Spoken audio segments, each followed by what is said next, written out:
Good morning. I'm Peter Rumsey from the Stanford Building Decarbonization Learning Accelerator, and we're going to go ahead and get started. I would just want to double check. Can you guys hear me and see my video?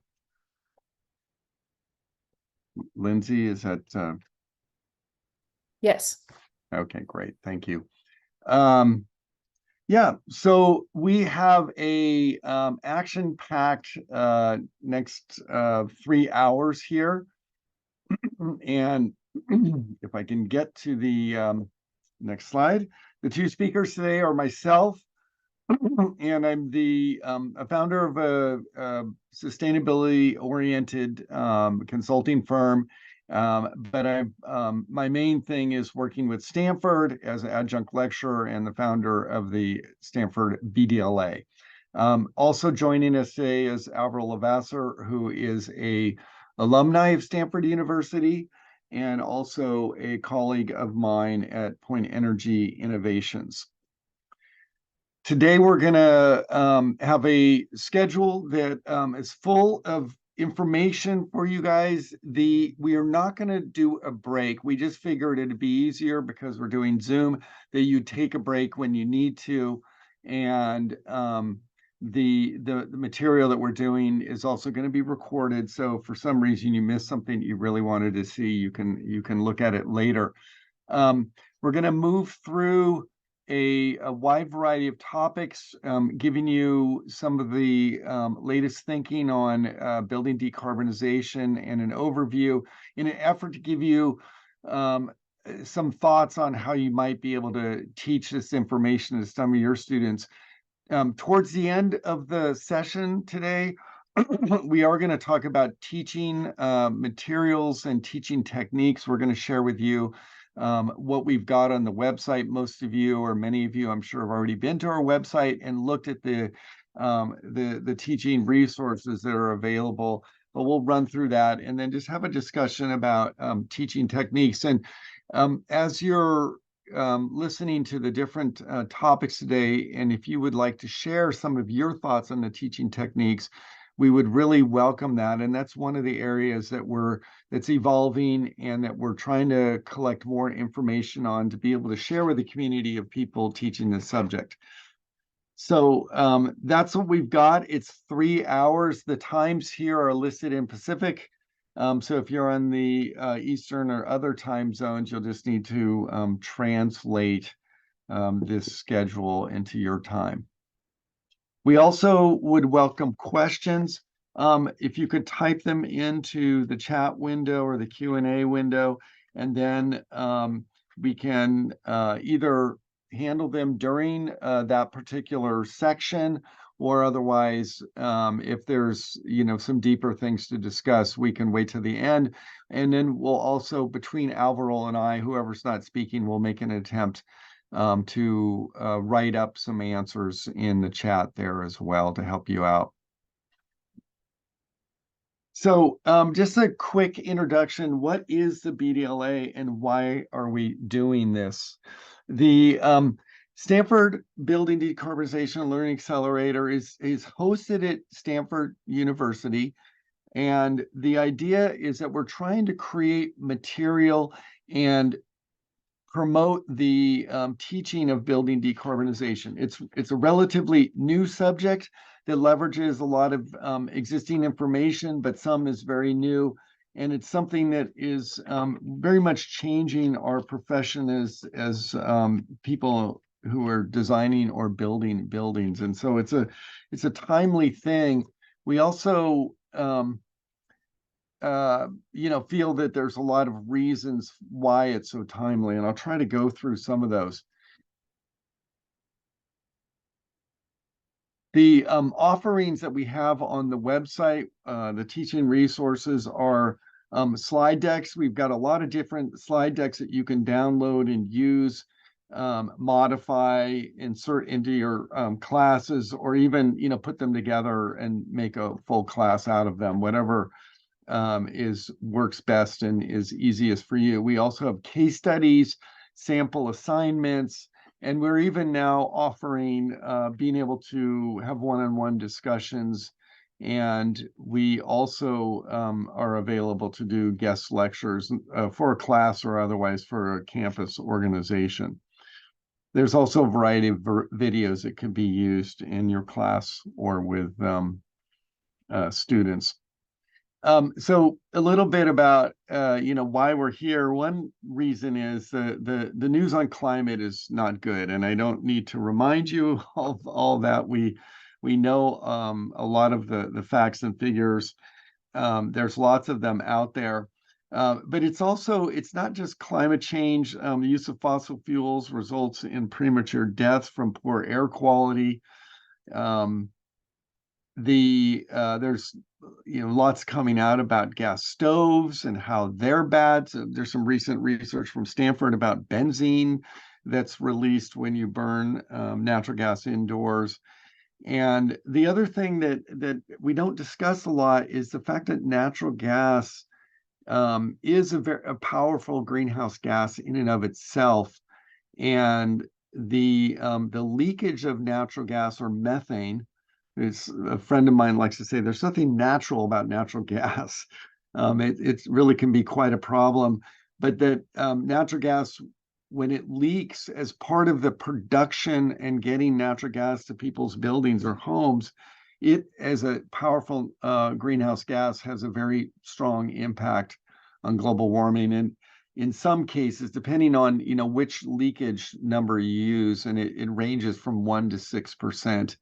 It can be at the higher ranges in the 4, 5, and 6%. It can almost double the impact of using natural gas. Another reason why fossil fuels are not a good thing is that the air quality impacts do impact or people's communities of color, especially Black communities, disproportionately. As far as asthma is concerned, Black children in America are 10 times more likely to have asthma than white children. So and that a lot of that has to do with being close to refining facilities. So why do buildings matter in this whole discussion? Buildings are responsible for 39% of greenhouse gas emissions. And in the same way, buildings are responsible for a high proportion of the other harmful effects of using fossil fuels. And the other interesting thing is that U.S. has 340 billion square feet of building stock. And this gives us a sense of the work in front of us. So buildings are very, very impactful. The good news is the solutions are becoming more and more clear. What do we need to do? We need to reduce emissions. We need to move away from fossil fuel. And how do we do that? And one of the big parts of the solution is the building decarbonization. So building decarbonization is what we're going to be talking about. And how do we do that? And I think that, amongst all the bad news that we've got, there is a lot of good news that decarbonization is something that we now understand and we're beginning to implement. And it's going to take several years and decades, in fact. And this is why it's imperative that students get this information now, because they're going to need it as part of their careers.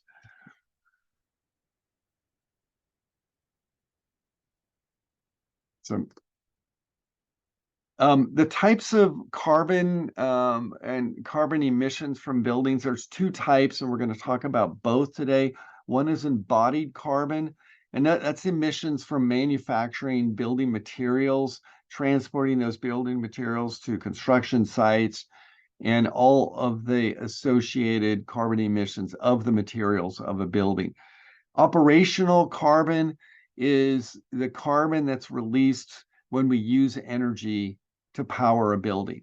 And there's two forms of energy that we use to power buildings. One is natural gas burned at the site, also known as Scope 1 emissions, and then using electricity at buildings if that electricity is generated by fossil fuels.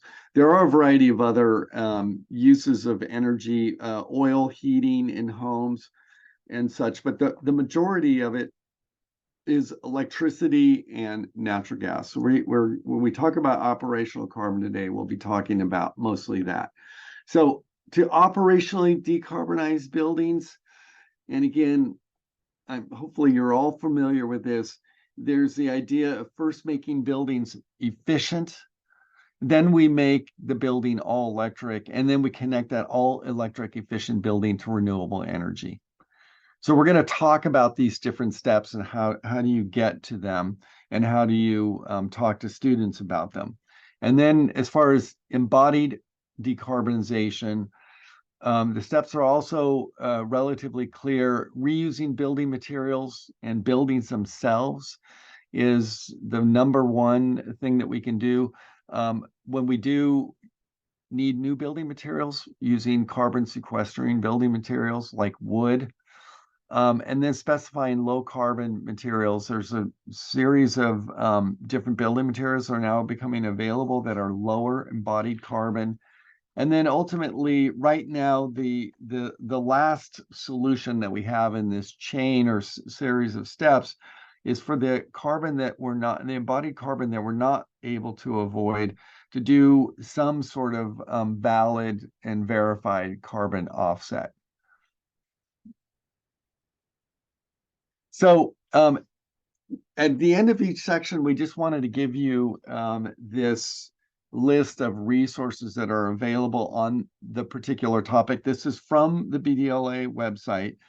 And for this particular overview, we've created a wide variety of slide decks and other reading material about decarbonization and carbon and climate change and such.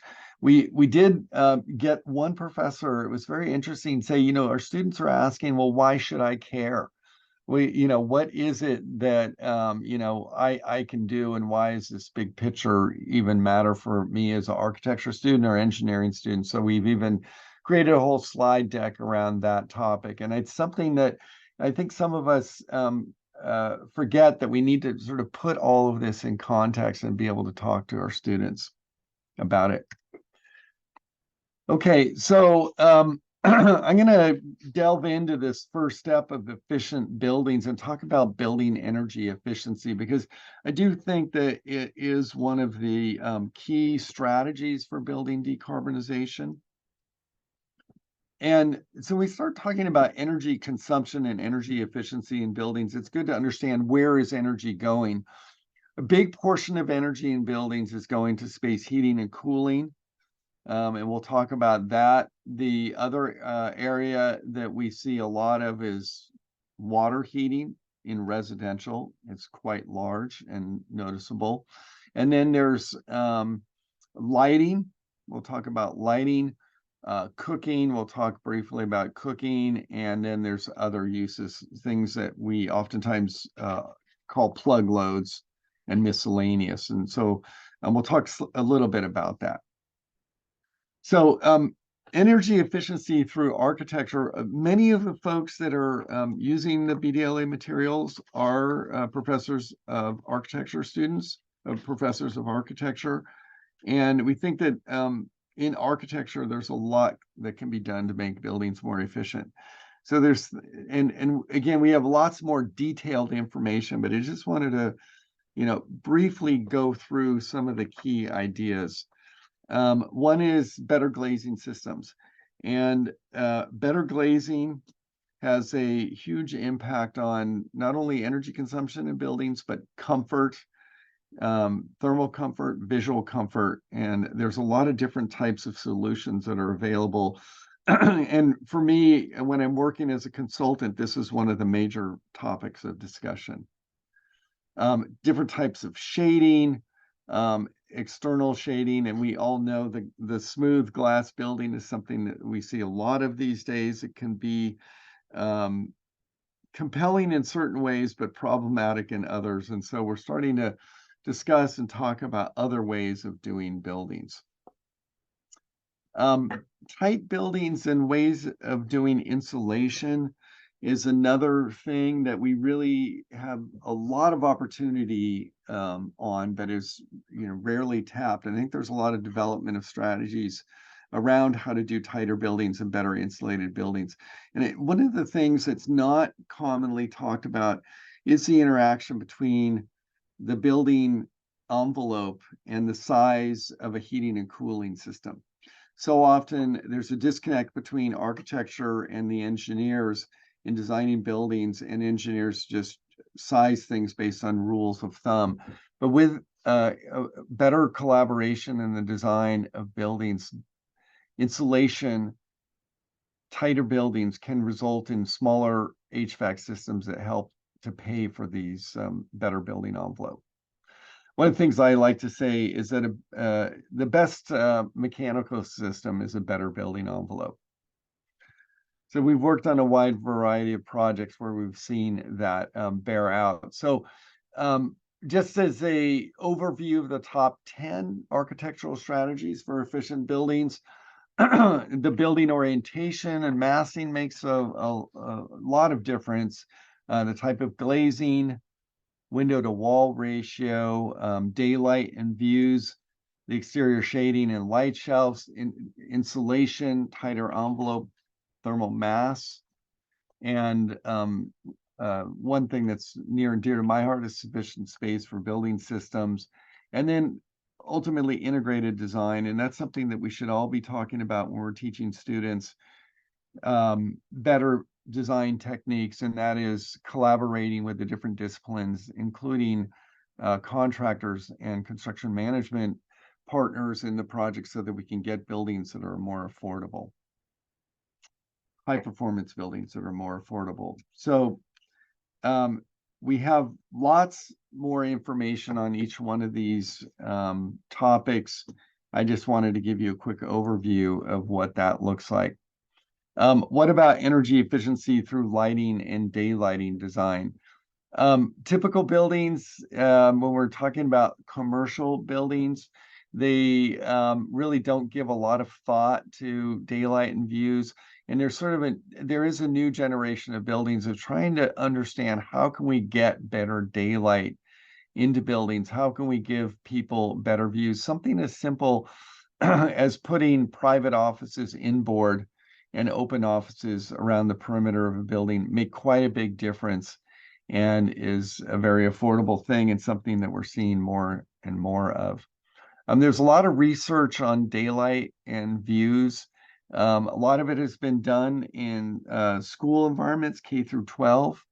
And what the research has found is that students do much better in buildings that have daylight and views.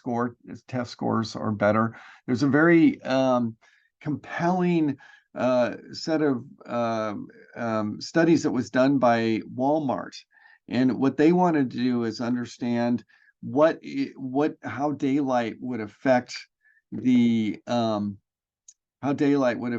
sales of products. And what they did is they built a store that had half daylight and half just normal box with no skylights or anything like that. And for daylight, they were using skylights, and they would move a product from different sides of the store to understand, how that would impact the sales. And they were noticing higher sales in the side of the Walmart store that had better daylight. And as a consequence, they moved to have all of the new stores. And this all was done about 10 years ago. So all of the new stores that have been built since then now have skylights, and they try to maximize daylight. Now, done right, daylight also allows us to dim down electric lights now that we have dimmable LEDs, and therefore we can save energy on electric lighting as well as have a compelling space. Another strategy to make lighting more efficient is to combine ambient, task, and accent lighting. Traditionally, we've thought about lighting as just fill a space with ambient lighting, and that's it. But if we look at task and accent lighting, the ambient light doesn't need to be as high, and we can save energy on that. And then people who need task lighting, let's say you're you're working in an office environment, you need task lighting because you're reading a document instead of looking at a computer. Well, then you have that task lighting available. But most people who are working on computers would prefer an ambient lighting level that is lower. And that way everybody can get what they need. And then accent lighting allows us to accent the parts of the building, the architecture, and make it look compelling for people who are in there, in those spaces.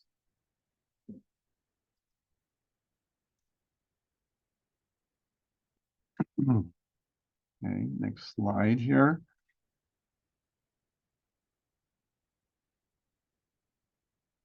Yeah, there we go. Sorry, okay, there we go. Sorry. Um, the good news on lighting is that there's been a lot of progression in the efficiency of lighting equipment over the especially last 10, 15 years.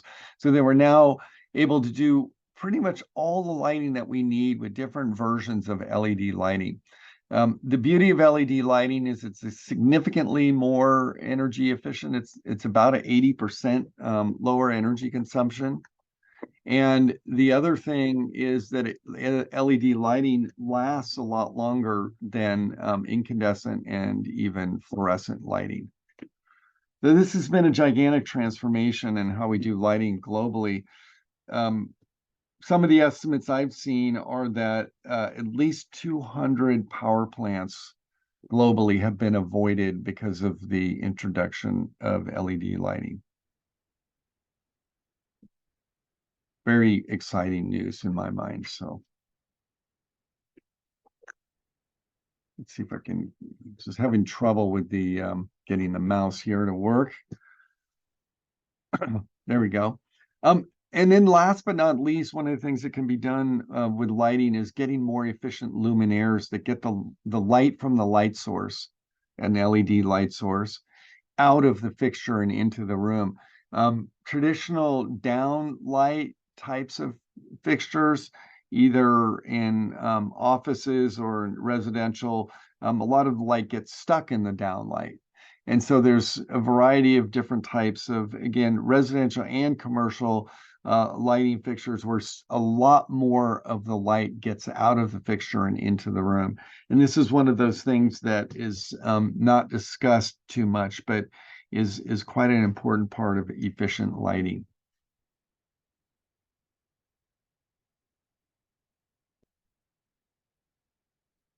So when we're putting together the lighting design concepts, we like the architectural concepts, we try to build on first optimizing daylighting and views, and then the lighting design itself, how we lay out lighting, and then going after this task, ambient task, accent lighting, looking at the luminaires, and then last but not least is where appropriate have controls that are going to help us control the system to be more efficient.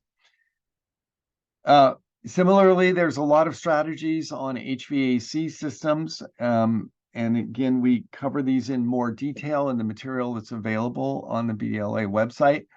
But just highlighting some of the strategies on HVAC systems to get the energy consumption down. First is using passive sources of heating and cooling.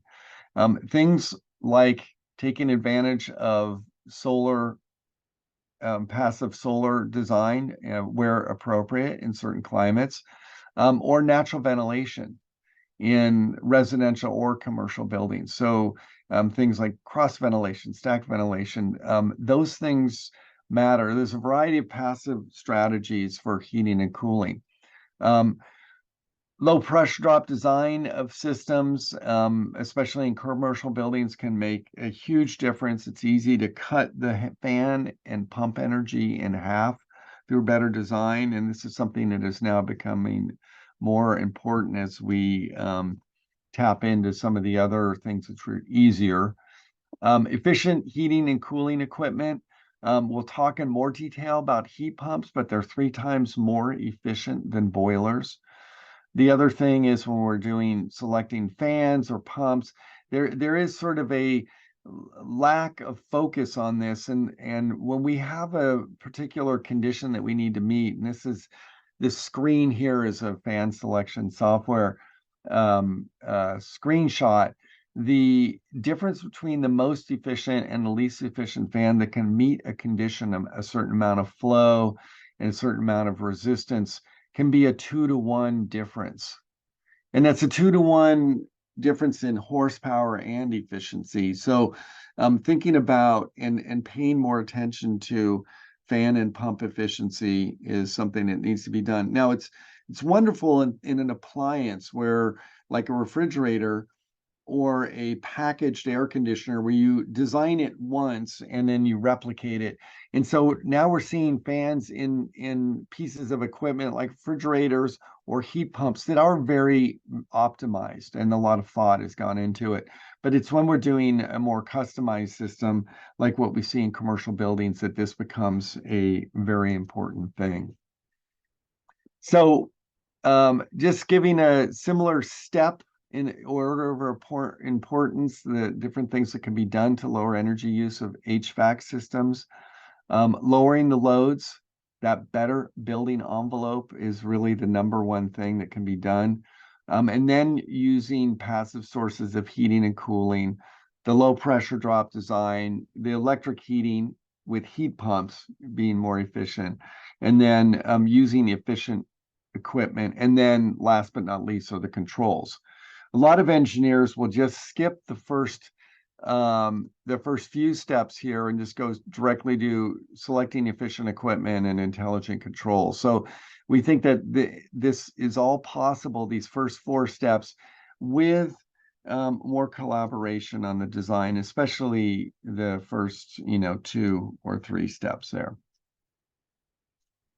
All right, so if we put all the energy efficiency steps together and think about them, there's a lot of things that have come to become, or that are now have become mainstream and standard design, and they are energy efficiency blockbusters. So LED lighting is one. The better glazing, especially the low E coating on glass, is becoming very much a mainstream typical thing to do. Over on the right is a variable air volume box. I remember when I was first getting started in engineering, a lot of people said the variable air volume box was too expensive. It wasn't reliable. It was too new. And I even had an engineer tell me, don't ever use that.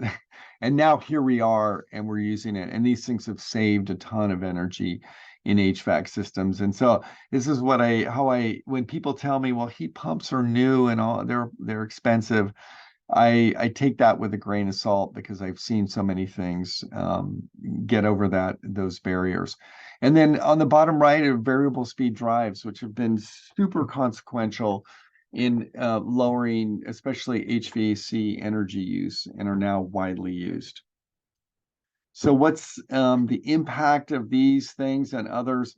ASHRAE 90.1, it's a standard that ASHRAE has put out together with IES and ANSI, was started around 1975. Discussions of it started before then, but first came into being in 1975. And every few years, it's updated to become more and more efficient. The current version is 90.1 2022. Each time it's a little bit more efficient. You can see certain updates were more consequential than others. But if we compare a building that was being built in 1975 to the one that's being built today with the ASHRAE standard, and it's not that hard to do the ASHRAE standard these days because the equipment has become so much better. We'll have a building that uses about half as much energy as compared to the building built in the 70s and 80s. So that gives you a sense of what's possible.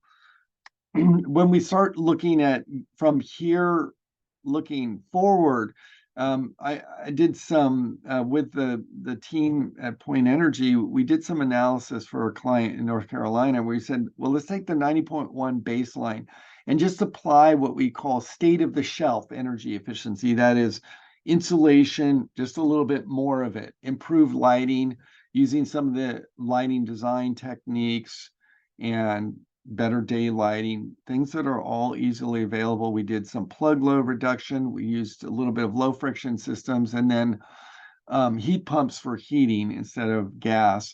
And we were able to get, without too much effort, about a 45% energy savings. And then we applied solar PVs on 40% of the roof and 80% of the roof, and we're able to produce with the 80% of the roof. And this is a 3-story commercial building. With 80% of the roof covered with PVs on an annual basis, we're able to make enough energy to meet the needs of the building. So it shows that there's still a lot of energy efficiency available, and energy efficiency by and large is very cost effective and good at getting us to the point that we need to be. Now, what's the next generation of energy efficiency blockbusters? I'd like to think that these 6 are important ones. There are others. Heat pumps for sure are coming on very strong, and we're going to talk about them in more detail, but they're one of the things that we're going to use to get there. Integrative design is not a technology, but a technique, a design technique. And I think that more and more people are starting to understand the power of the integrative design in getting better buildings. I think that AI on energy optimization is going to be important. I've talked to a lot of startups who are starting to look at this and try to figure out how to leverage AI for building optimization. So I think we'll see that. Getting comfort, especially in commercial buildings, more dialed in so that individuals are comfortable, not just averages. So we're going to see some developments in that. Induction cooking is one of the things that's part of electrification strategy, but is also significantly more energy efficient than gas cooking. And then this low pressure drop design. Again, it's not necessarily a breakthrough in technology as much of it's a technique. And for the first time, ASHRAE 90.1 over the last iteration has started to push for lower pressure drop systems and have the what we think is the standards be a little bit more aspirational and requiring engineers to work a little bit harder on that. One of the Stanford professors that I know, Jim Sweeney, did a study with his grad students. They spent 4 or 5 years working on this, and actually a book was written that's you can now get on Amazon.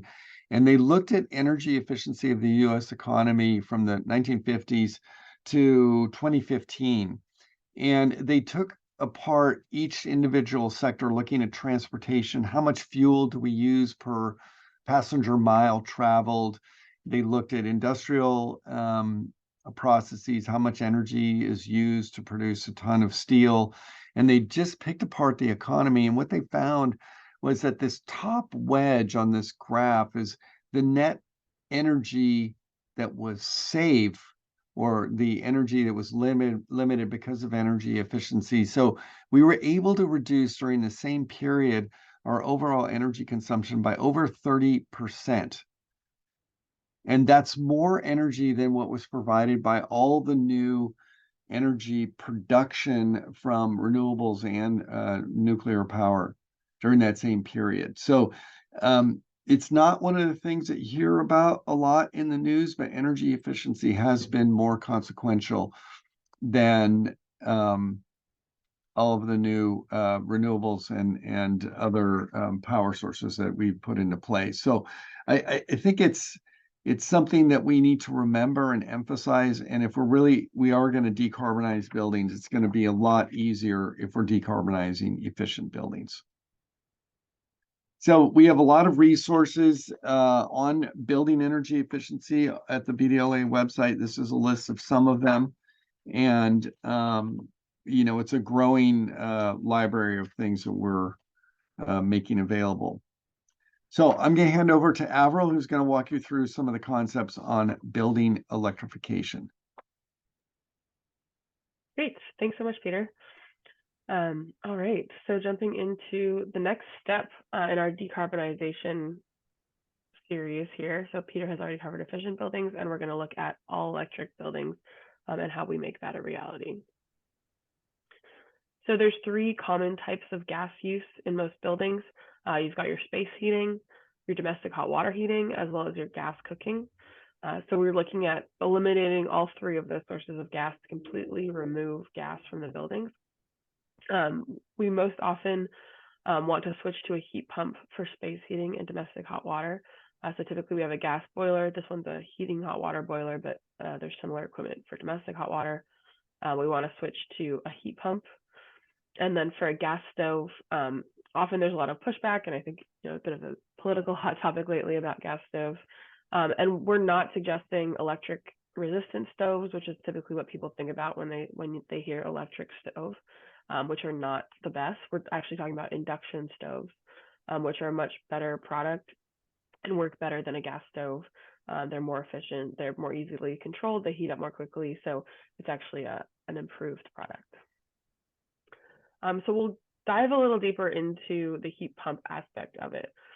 So we can compare approximate energy amounts used for these different types of heating. So if we look at a natural gas boiler, most have an efficiency in the ballpark of 80%. So that means if you put 1 unit of fuel into your boiler, you'll get about 0.8 units of heating out. We can switch to electric resistance heater. So that is an all electric heating source. And those are right around 100% efficient. So 1 unit of electricity in, you get 1 unit of heat out. But the final step, and the one that's really going to give us the most gains in terms of efficiency, is a heat pump. So for a heat pump, you put 1 unit of heat in, you can get 3 to 5 units of heat out on average, although there's different outputs for different systems. So it's much more efficient, 3 to 5 times more efficient than the next best option. One thing, and one big reason why we don't just use electric resistance heating. So electric resistance heating is better than gas. It's all electric, but it's going to end up being quite expensive. So if we look at electricity on a per unit basis, $1 per unit, it's much more expensive than gas. So if we compare a gas boiler to an electric boiler, they both use about the same amount of input, but the electric one is going to be about 3 times more expensive than the gas. This is based on prices in California, but this is true in most places, or similar cost delta in most places in the U.S. And this is a big reason why a heat pump is so critical. Because the heat pump is so much more efficient than a gas boiler, even though electricity is much more expensive, it's still going to cost about the same amount to operate as the gas boiler, because we're using so much less electricity. The heat pump's able to pull heat from the surrounding air and only use about 1/3 the amount of electricity as the electric boiler. And so if we are able to fully electrify that equipment, if our grid is fully electric, we're already fully decarbonizing our building. So there's already a number of states, and I actually believe there's a few more since this slide was updated, but that have already committed to 100% electric grids and are well on their way. And once the grid is fully electrified, if you have heat pump heating systems, induction cooking systems, your building is already operationally decarbonized. So it's now well within reach to design a fully all-electric decarbonized building. All the technology is available. It's just about putting it into practice. So we'll dive a little more deeply into options for heat pumps. And you'll find on our website, we've got a lot of different slide decks about mechanical systems, heat pumps, electrification. We do gear some more towards architecture students, some more towards engineering students.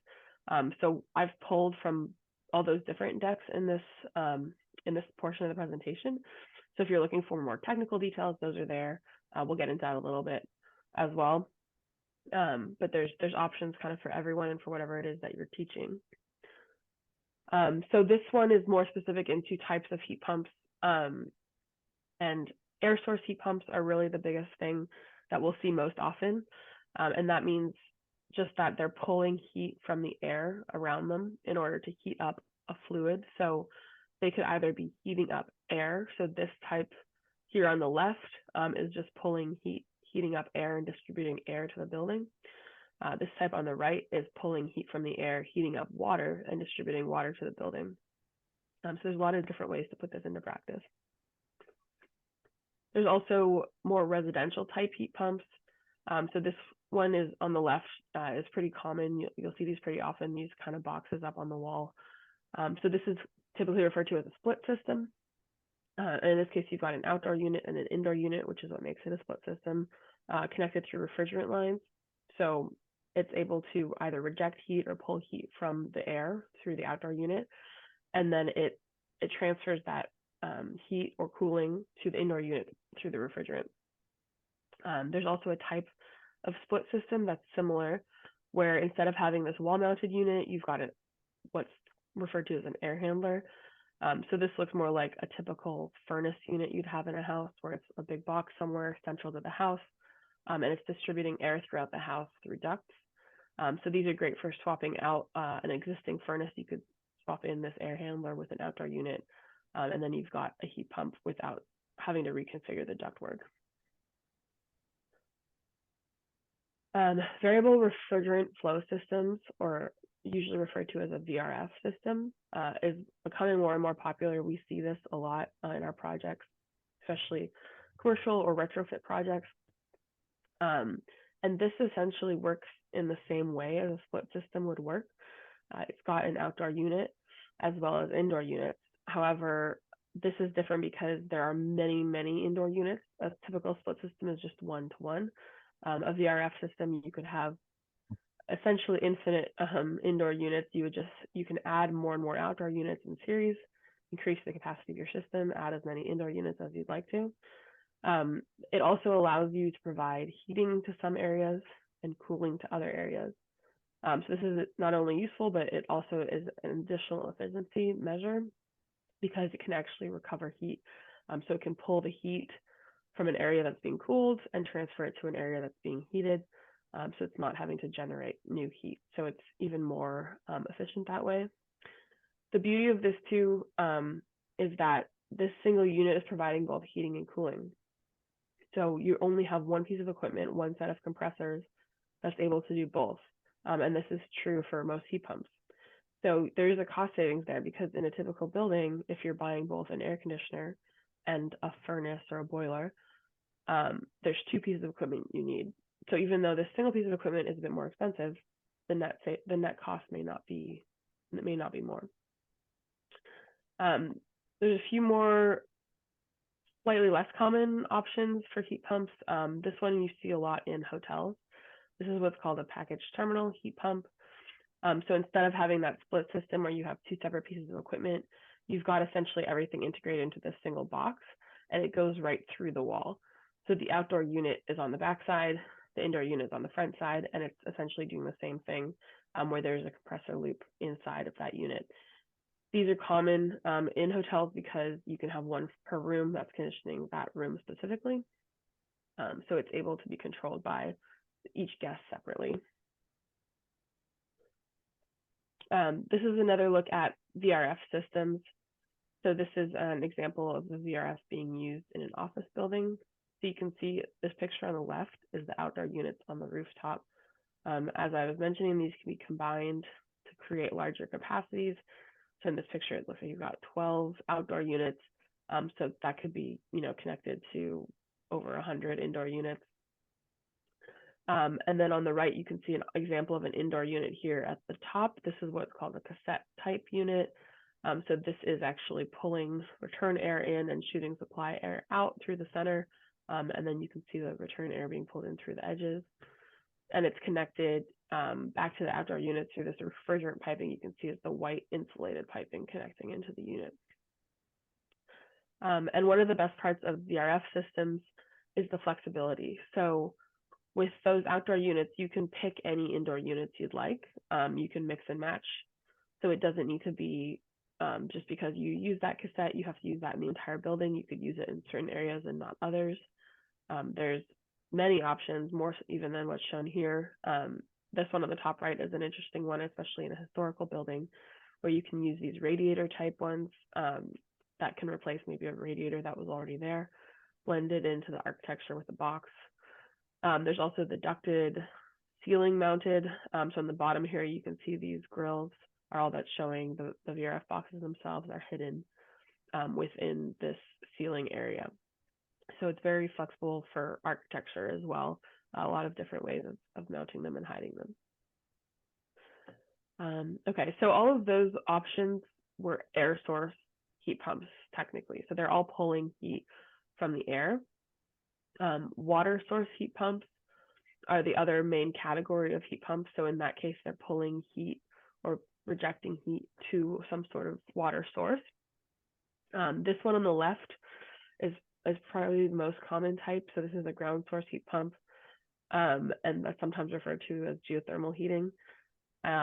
So what happens here is that a fluid is pumped through these ground wells. So these wells can be dug up to 500 feet deep or even deeper in certain cases.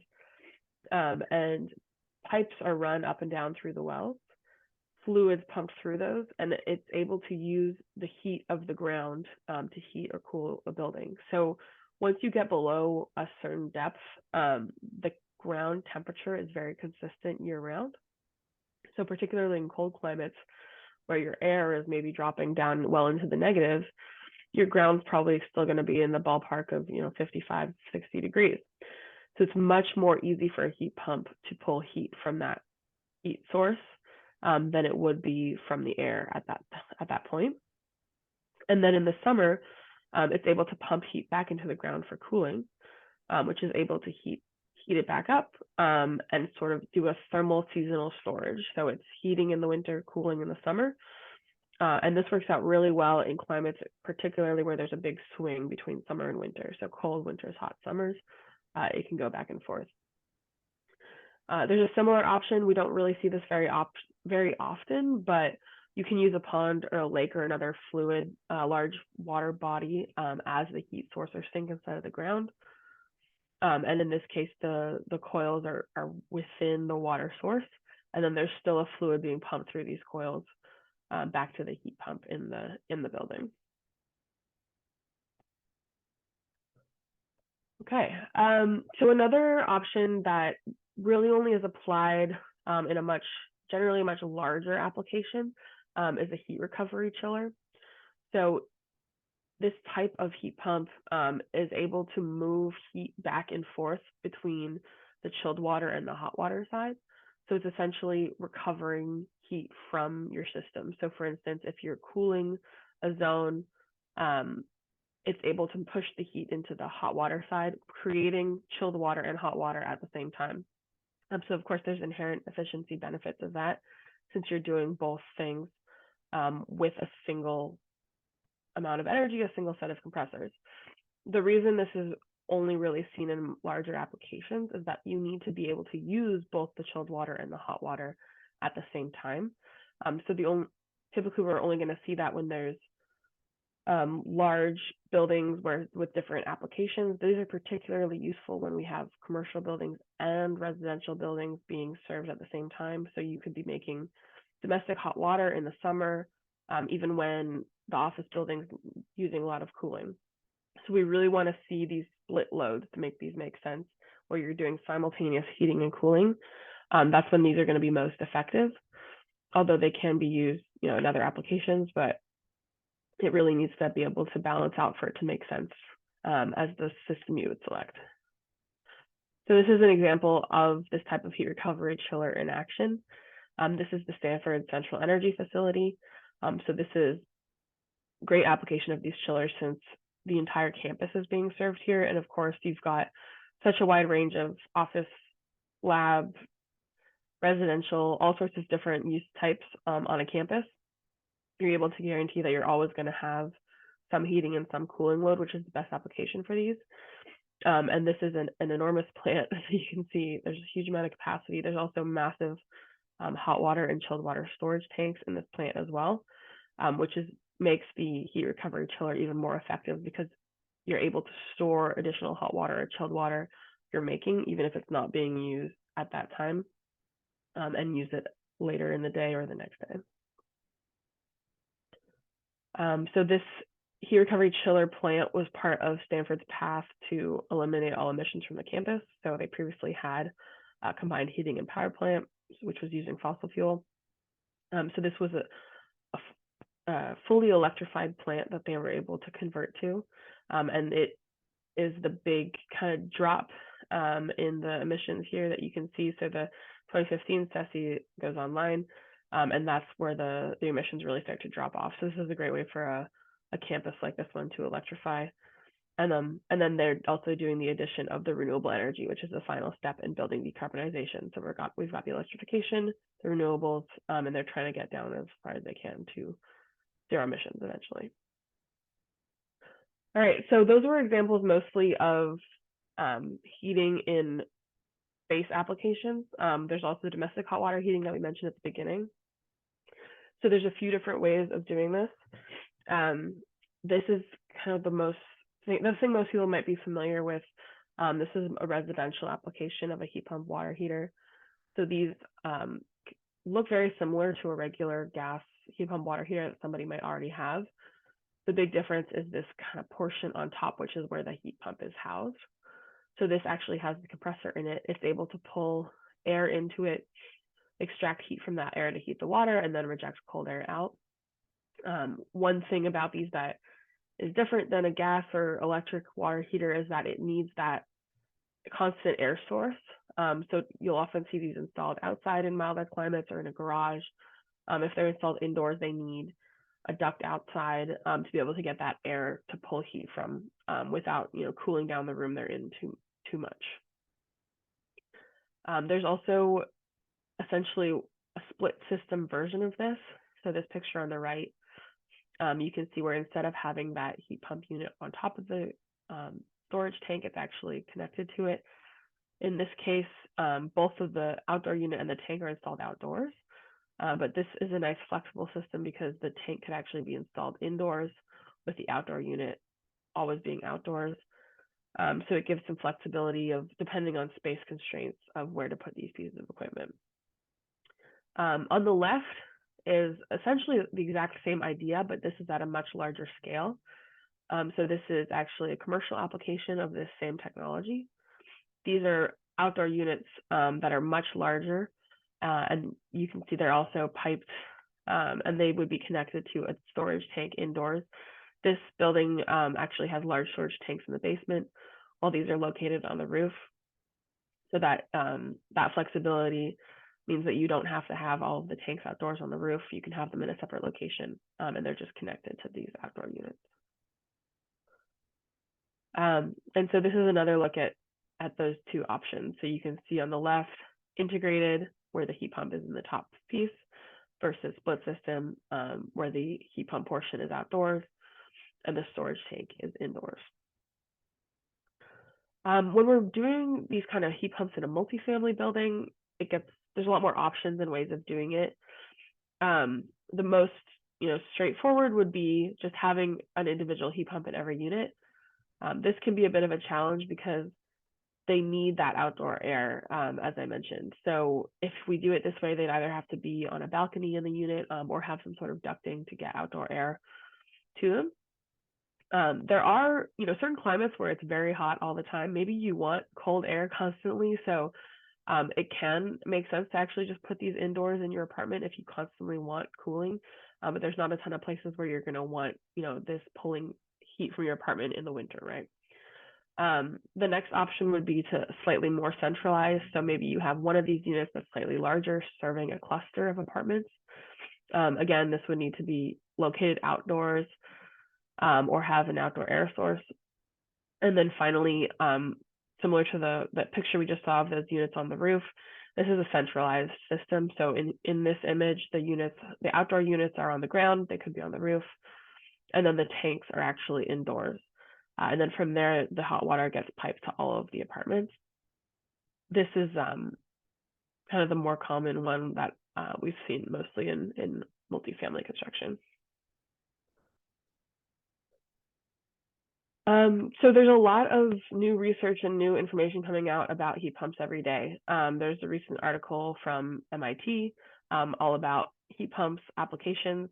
There's this article that Peter and I and a colleague wrote for the ASHRAE journal about heat pump applications and how we can use them to decarbonize buildings.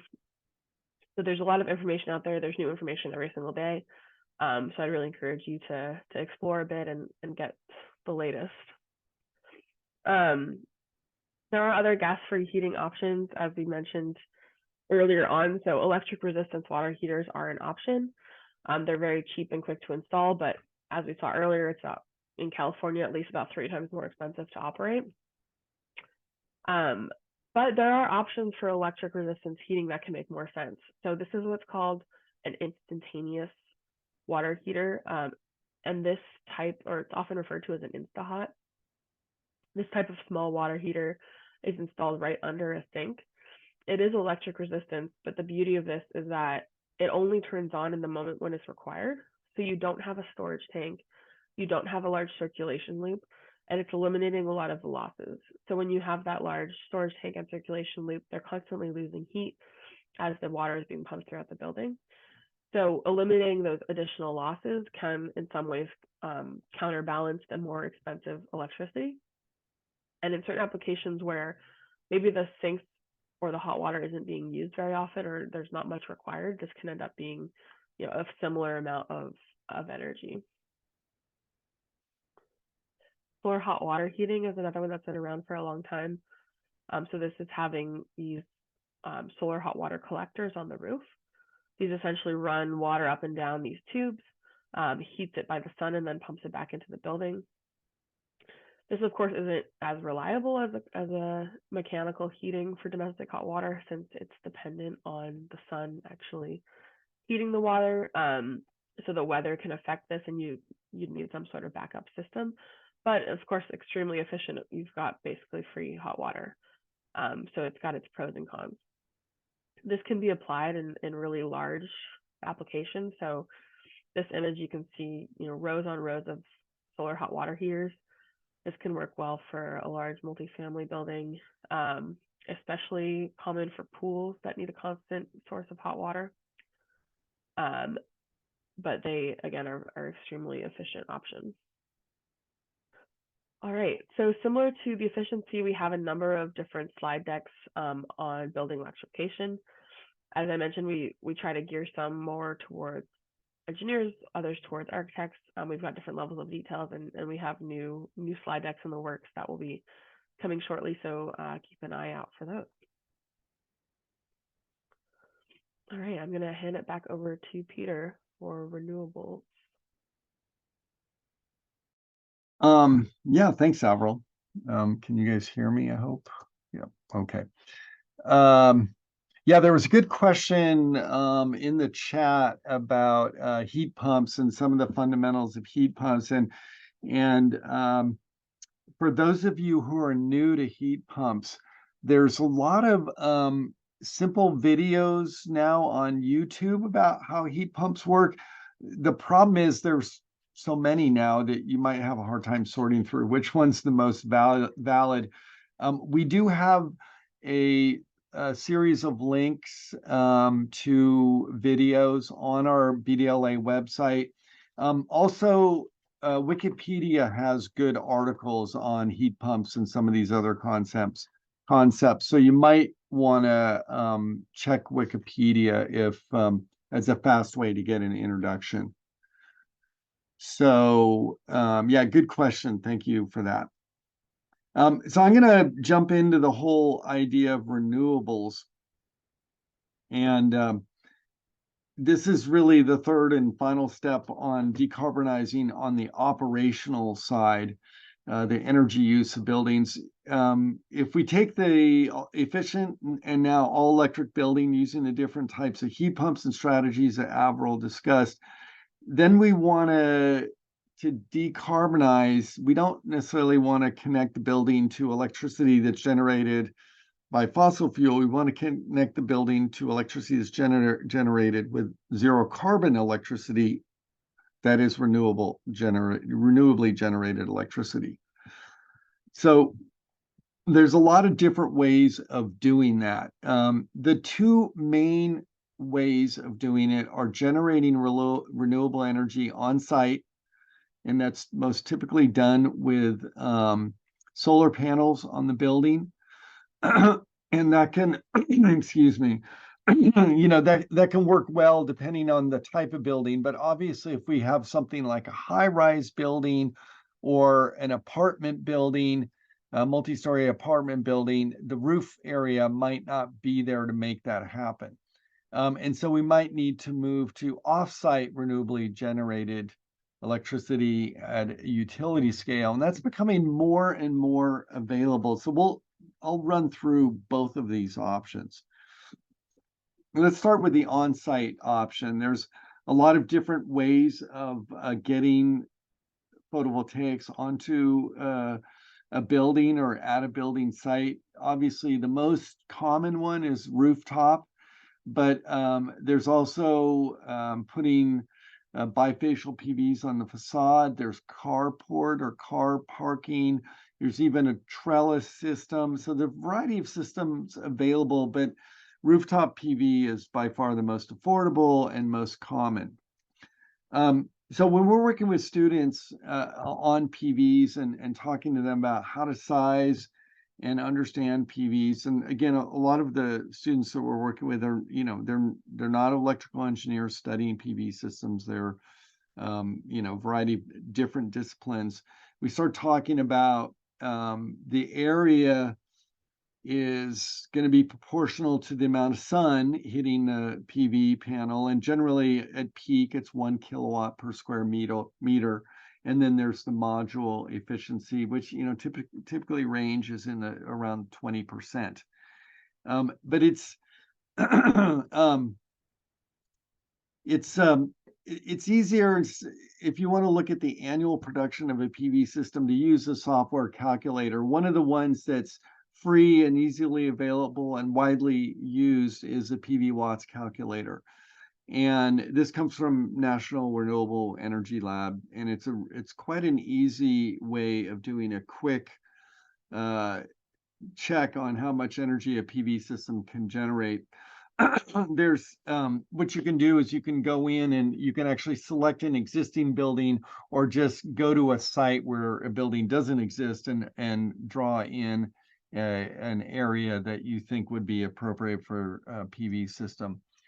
And with that, you can get the annual production. So a lot of folks say that are new to PVs, well, does that mean that in order to use that, we have to have a big battery and store the energy? And what we explain is no. What we do is we can feed the electricity generated back into the meter through net metering. Most utilities allow this.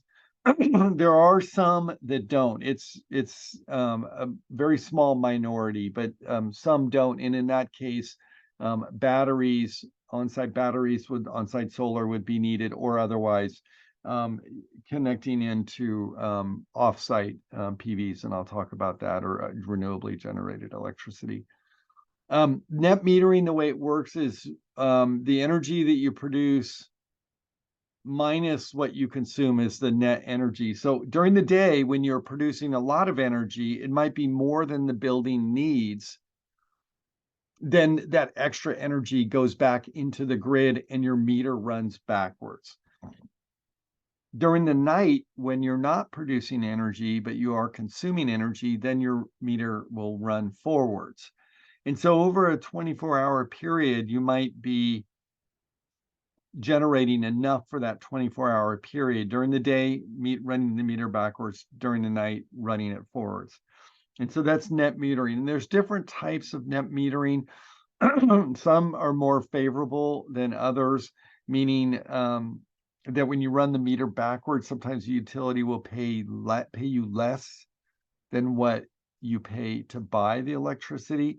But from a decarbonization perspective, it's generally okay. And we're now starting to understand that the carbon intensity of the grid changes hour by hour.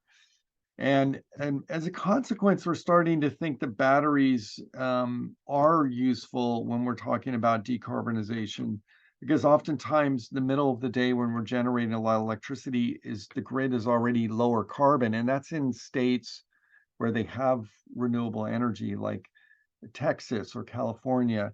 where there's a lot of solar energy during the day, so the grid is not very carbon intensive, but it's very carbon intensive in the early evening. And so if we have a battery on site, we can charge during the middle of the day and discharge in the early evening.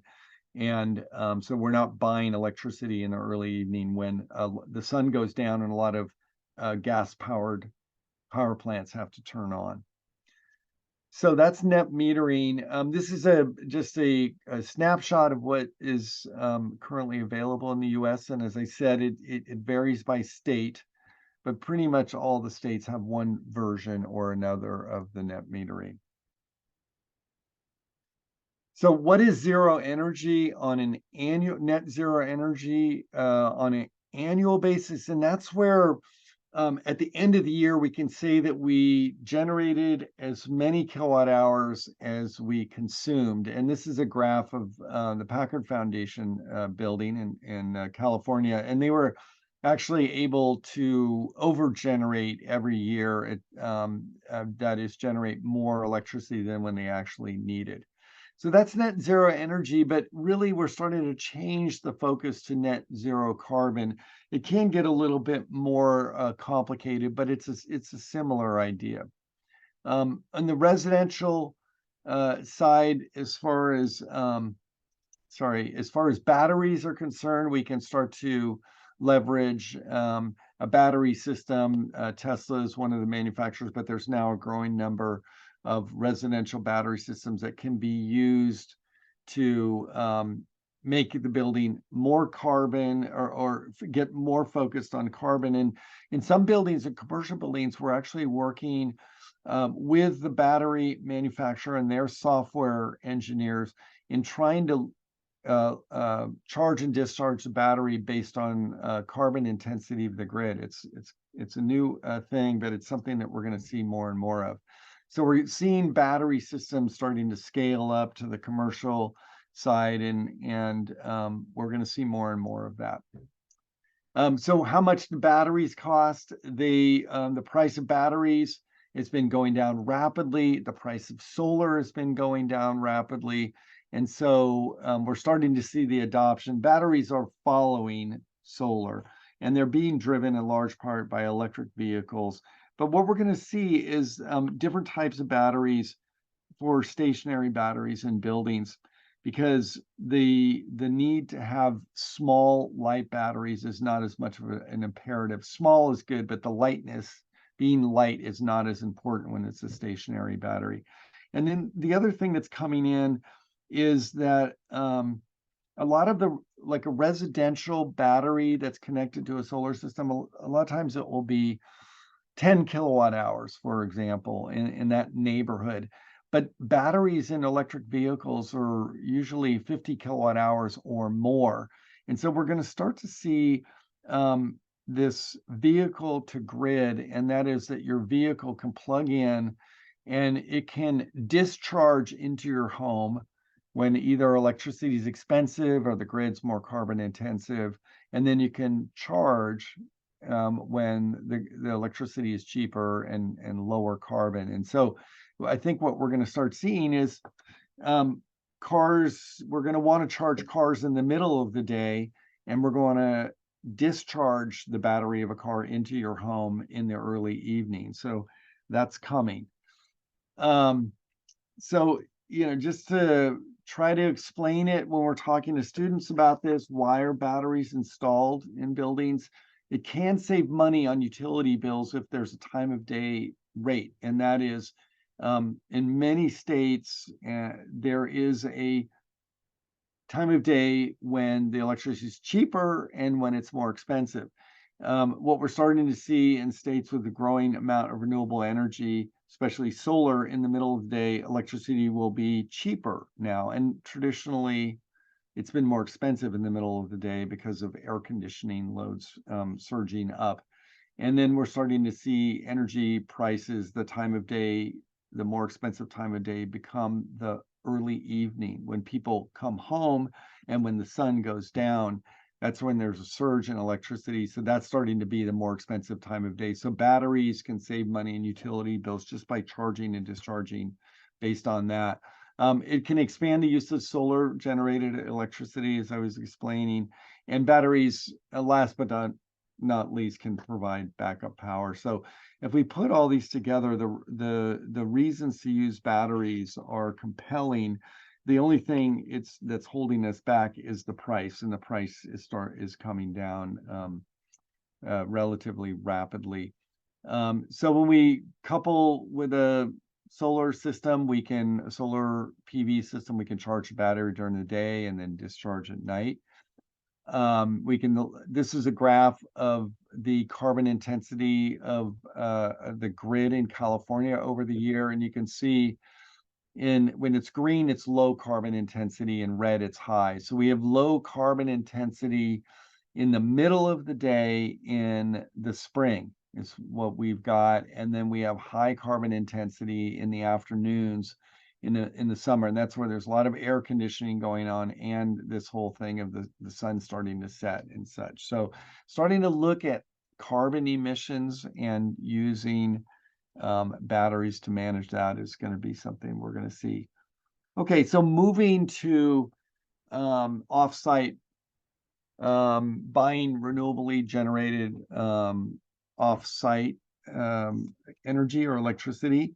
One of the opportunities is a power purchase agreement, and there's different types of offsite power purchase agreements, but it's basically signing a deal with a generation company that uses the utility electric wires.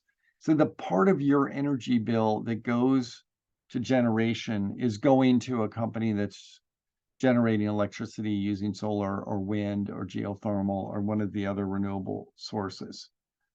So that's a offsite power purchase agreement. There's this idea of a community solar garden or community-owned solar or other renewable resource that then is your generation. Again, the delivery is still done by the local utility, and your part of your bill that goes for the delivery goes to the utility, but the source of it goes to the community solar garden. And it could be either you invest in or buy part of that, or it's built by the community and it's ongoing payment to the community resource. And I think the other one that we're seeing a lot of traction around the US is this idea of community choice aggregation, where a company is able to come in and interact with a customer about the generation and bundle that and find ways to offer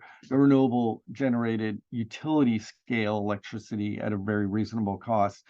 This is something that we're seeing in some states where being able to get 100% renewably generated electricity has very little or no impact on your overall rate. We're working on the AIA, American Institute of Architects headquarters building in Washington, D.C., and PEPCO, the utility in Washington, D.C., does offer a option like this. And so the AIA is going to be buying 100% renewably generated electricity.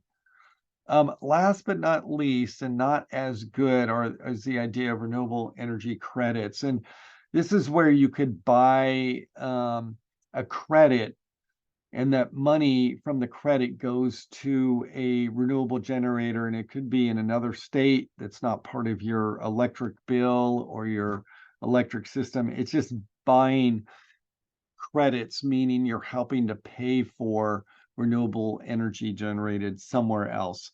So that's obviously there's some ins and outs of that, and a lot of folks feel that it's not anywhere near as valid as an actual in essence contract of your money going directly from your bill going directly to the renewable generator. But if it's not available, that is if that direct isn't available, the renewable energy credits is something that people choose. So we have a few resources available on this. These are some of the slides that we've put together on these topics. And there's also some reading material and some assignments relating to renewables. So we're going to hand over to Avril.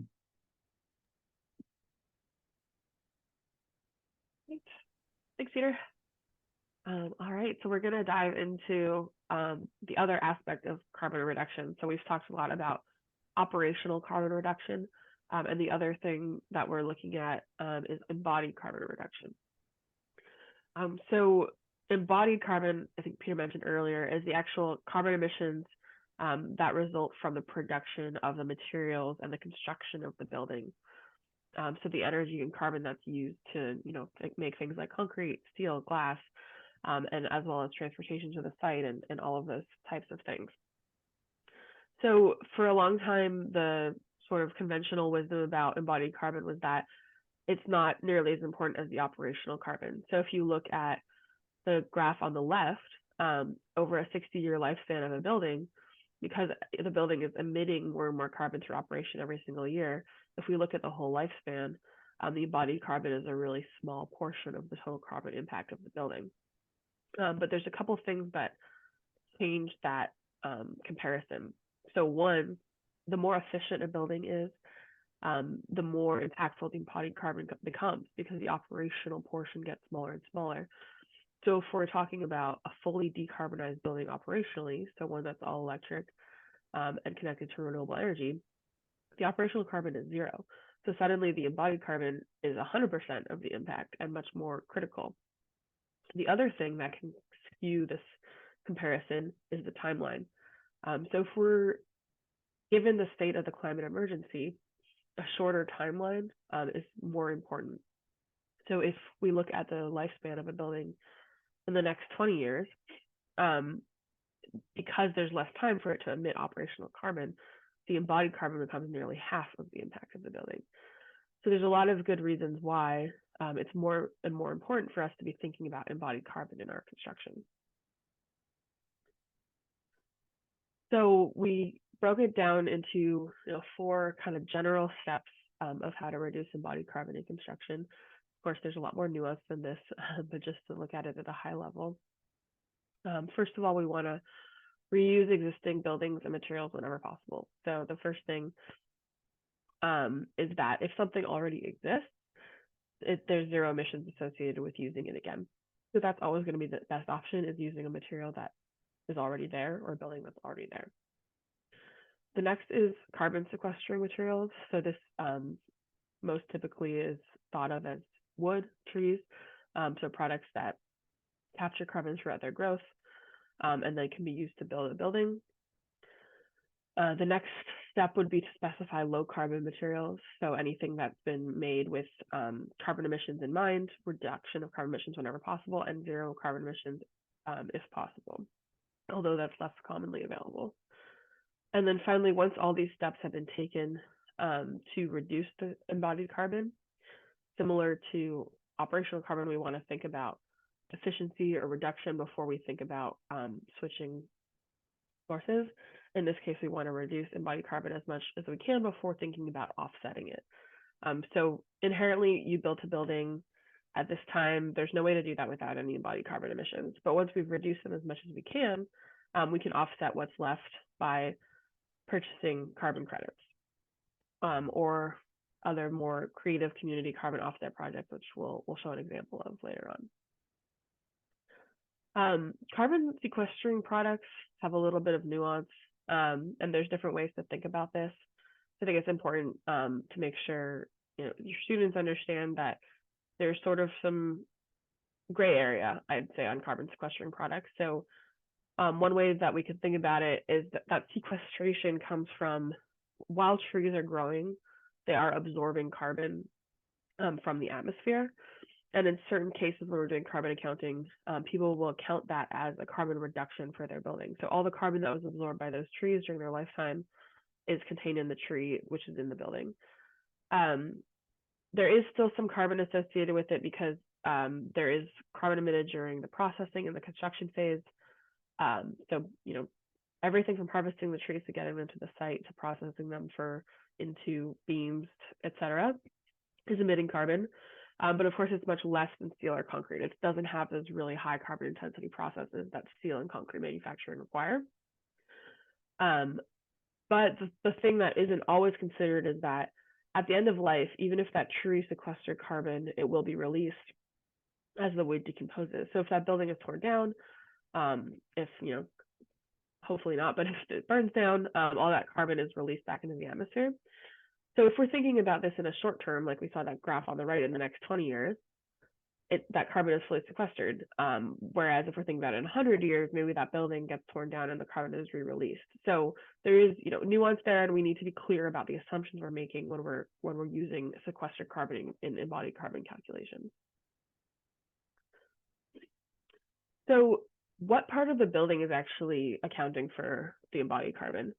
So the largest portions of embodied carbon are coming from three main categories, and this is typically what people's minds jump to when they think of embodied carbon. So one, the superstructure; two, the substructure; and three, the enclosure. So superstructure and substructure are because those are typically steel or concrete, which are extremely carbon intensive materials. And then the enclosure, you've also got steel again, glass, which is also carbon intensive. So these are kind of the typical culprits when people think about embodied carbon. But there's a lot more to it than that. And it's really important that we're considering the rest of the products. So yes, these are big portions of it. But if you add in, site, the building system, so that, what's the embodied carbon of the ductwork, the mechanical systems, the interiors, that actually brings us up a 67% increase in the total embodied carbon, where if we compare to just looking at the structure and the enclosure. So it's really critical that we look at all aspects. And this actually dives a little more deeply into this breakdown. So this analysis was prepared by one of our collaborators, Atelier 10. This was looking at their Bay Area projects. So of course, the superstructure and substructure, red and yellow, again here, are really large contributors. But there's some here that you wouldn't really expect. So this light blue 10% here, this is carpet tile. Definitely not the thing that jumps to mind when we think of embodied carbon, but it is a really big impact. Enclosure, again, is a large one, not surprisingly. 10% here is steel and metals. But there's things like gypsum. This 6% here is gypsum. Again, not one we would expect. So it's important to think about all of the materials when we're talking about embodied carbon. So there's a lot of ways we can reduce carbon. We'll look at a few examples of some of the products available and some of the ways that we can think about doing this. So first of all, without even getting into the fancy products, the new technology, if there's just thought put into these decisions early in the design process before the materials and selections are fixed, there's significant opportunity for embodied carbon reduction without really any or almost any cost premium at all. So if we just consider what are the materials that we're using, what is their embodied carbon, could I just pick a different brand or a slightly different option that has a much lower carbon impact? So for instance, if we optimize the concrete mix, you can get up to a 30% reduction in carbon emissions with almost no cost premium at all. If we just pick a different insulation brand that manufactures in a different way that has a slightly better carbon impact, you can get up to 15% reduction without a cost premium. So it's just really thinking about these decisions early and making sure they're woven into the fabric of the project. There are, the flashier, more newer technologies that you maybe have read about. So this one, Blue Planet CO2 sequestered aggregate. So what they're doing is actually capturing carbon and injecting that back into their concrete. So they create aggregate out of the CO2 and then use that for their construction process. There has been some conversation about, their carbon accounting and is this really as good as it seems? So this is sort of an ongoing conversation, but in practice, it seems like the right direction, right? We're reducing carbon and capturing carbon. But there's simpler ways of doing this. And some of these things are things that people have been doing for a very long time, but it's just thinking about this early in the process. So using things like glass pozzolan, so which is recycled glass in your aggregate or in your concrete mix. Slag from metal smelting, of course, is carbon intensive to produce, but it is a waste product. Fly ash for waste product of burning coal. Hopefully we won't actually have much of that anymore, but there are other options. Rice husk ash is a newer, different one. But there's, it's simple waste product. It's not expensive, but it can reduce the amount of cement that you're using and therefore the impact of your concrete. Recycled steel is becoming more common. So if you're using recycled steel and you're using electricity to process that steel, and the electricity is being powered by renewable sources, you actually do have a zero embodied carbon product. But it really does depend on that electricity source. So if you're using gas electricity, then you have to factor in all the emissions of creating that electricity. So it's no longer a zero emissions product. There's also just back to basics. Gabion baskets, which is just filling metal mesh baskets with rocks. It's very, very low carbon, right? Rocks can be found maybe on your construction site or very nearby. Very little transportation. There's no cement. Of course, this isn't possible for every single application, but it's just kind of going back to basics and thinking about, are there easy decisions to be made to reduce the amount of carbon content? Rammed earth is a similar one. So this is, an ancient technique of construction, but it can be used in a modern way. I love this picture on the left, actually. I think that's a beautiful wall. And it's much less carbon than trying to import concrete, make cement, all of these things. So it's just thinking about how can we do this more simply. And then carpet, as I was mentioning in that breakdown, carpet is a really impactful embodied carbon. There are companies, however, that are working on this. So Interface Carpet was kind of the original sustainable carpet company. They offer carbon neutral flooring already in 2003. There's different ways of doing this. So a lot of the energy from the carpet is in melting the backings and producing the materials. So they use recycled materials and glue-free installation. This graph I thought was extremely interesting. So just showing different carpet options and how you can go from 13 kilograms of CO2 per square foot down to less than 2 just by picking a different option. So these two on the right here are actually Interface Carpet products. So just giving it a little bit more thought can make a huge difference. Insulation is a similar one. So XPS, which is a really common insulation, or EPS even, are both pretty big emitters, XPS being much worse, but EPS still being a positive emitter. We can look at things like mineral wool, which is an easy switch. That is going to be much less carbon. Or even if we can go as far as wool, cellulose, cork, these are a little bit more alternative materials, but they make a big impact, especially if we're using a significant amount. All right, so we are actively working on building out our embodied carbon content. We have several industry collaborators that are helping us with this. So Kristen DeStefano from Atelier 10, who provided many of the slides I shared here, as well as Bruce King, who I think is on the call, who provided a low carbon concrete slide deck. So we're working on continuing this as it's becoming a more important topic. But for now, there are several decks available. We also get into mass timber design. So we had collaborators at KPFF, structural engineering firm in the Bay Area, who helped us with actually structural design of mass timber slide decks as well. So if you've got structural engineering classes you're teaching, those might be helpful. So please encourage you to take a look. And I'm going to hand it back over to Peter. Great. Thanks, Avril. And yeah, lots is going on this low embodied carbon world. I think it's, as Avril was saying, once you get the operational side under control or down to zero, the embodied carbon becomes the #1 game. So when we're talking to architects these days in states that have low embodied or low carbon in the electricity, they are very focused on let's spend more time talking about the materials. So I think you're going to want to talk to your students about how this is a growing and important part of building design. So we thought it would be interesting to spend a few minutes to talk about, what's going on in the markets and with policy around the U.S. And this is something that it does two things. One, it drives home the importance of students learning this material, but I think it would be also good to talk to students about like, hey, this is happening, you should know about it. So we wanted to just share some of the things that are going on. I think one of the more consequential things that's happening in the US is this the federal decarbonization legislation. So the Inflation Reduction Act is the main one.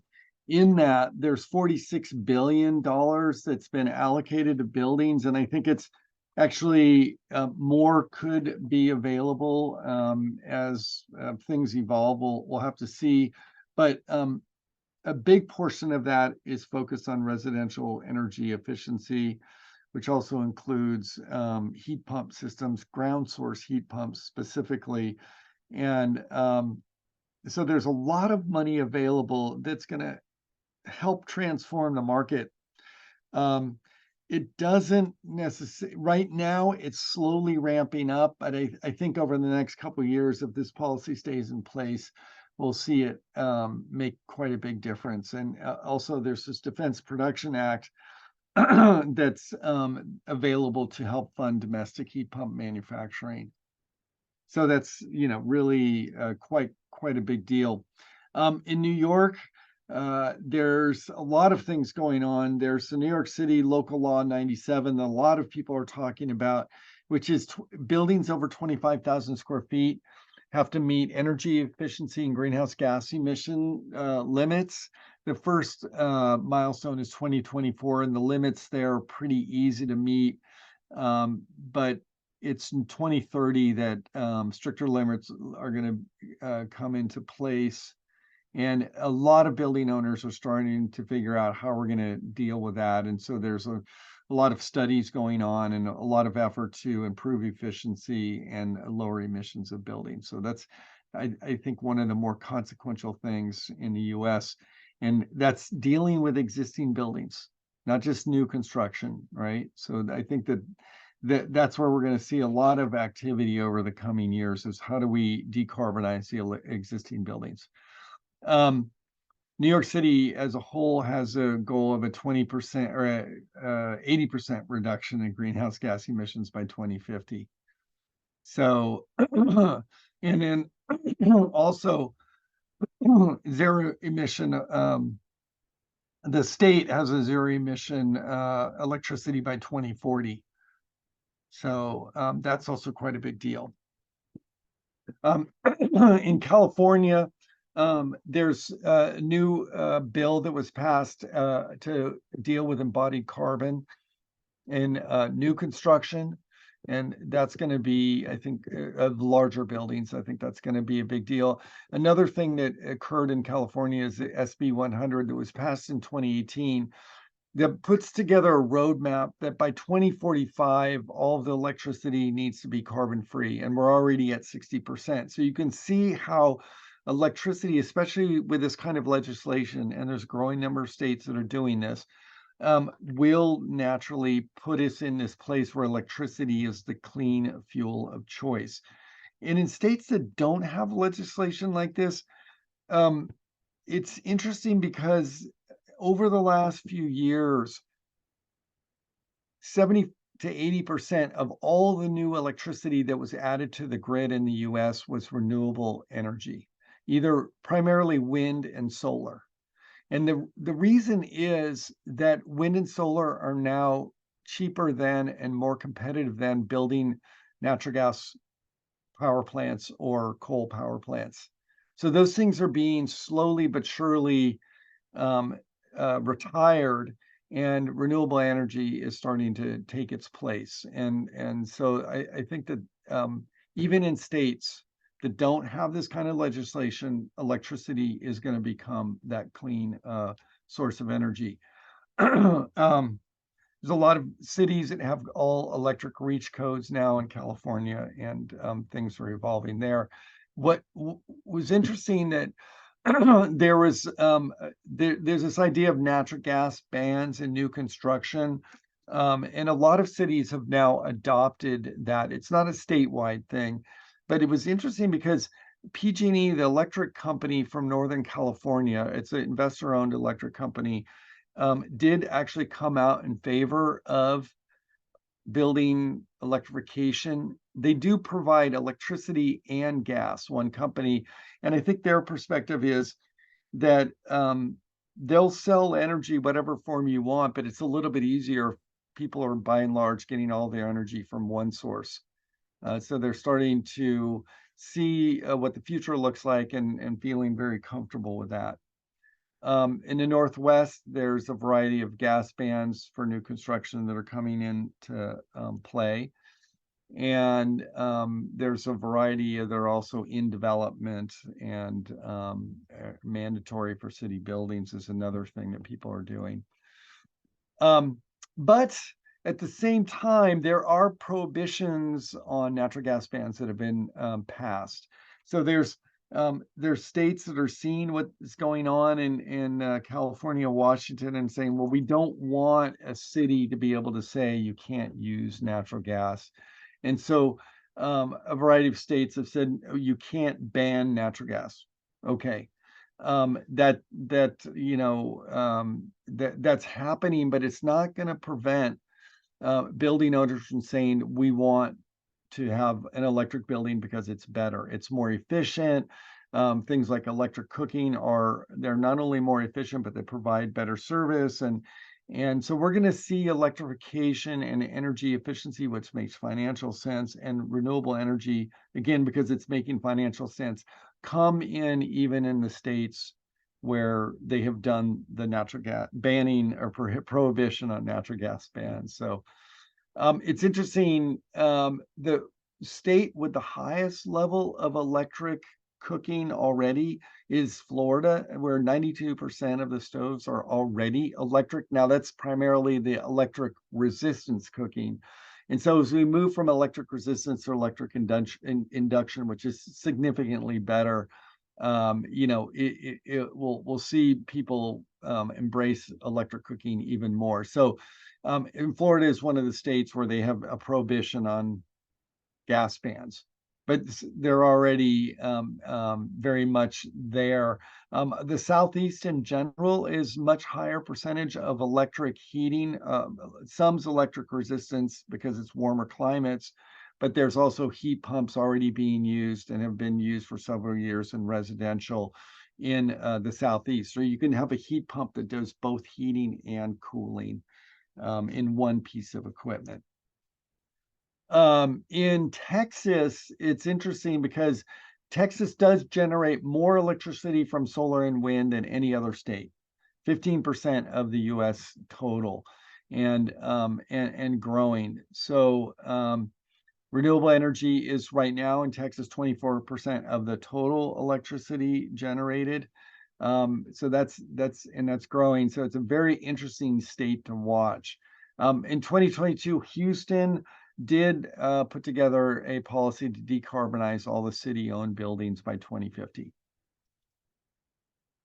And in other cities around the US, Washington, D.C. has done a gas ban in new construction starting in 2026. Montgomery County near D.C. has new all-electric starting in 26. Chicago has put in place the International Energy Conservation Code and requires all-electric ready buildings. So you can see it's starting to happen around the US and such. So there's a ASHRAE 90.1, which is by and large the most commonly used standard for energy efficiency. It's a standard, it's a recommended practice in essence, put together by ASHRAE and ANSI and IES. Many states have adopted that, or cities, as their energy code. But there's also the IECC, which is very similar to ASHRAE 90.1. And in California, we have the Title 24. It's our version of the energy code. 90.1 does not currently have all electric systems in there, but it's being discussed. But California Title 24 does now have a thing. It's not requiring, but it does encourage electrification of buildings.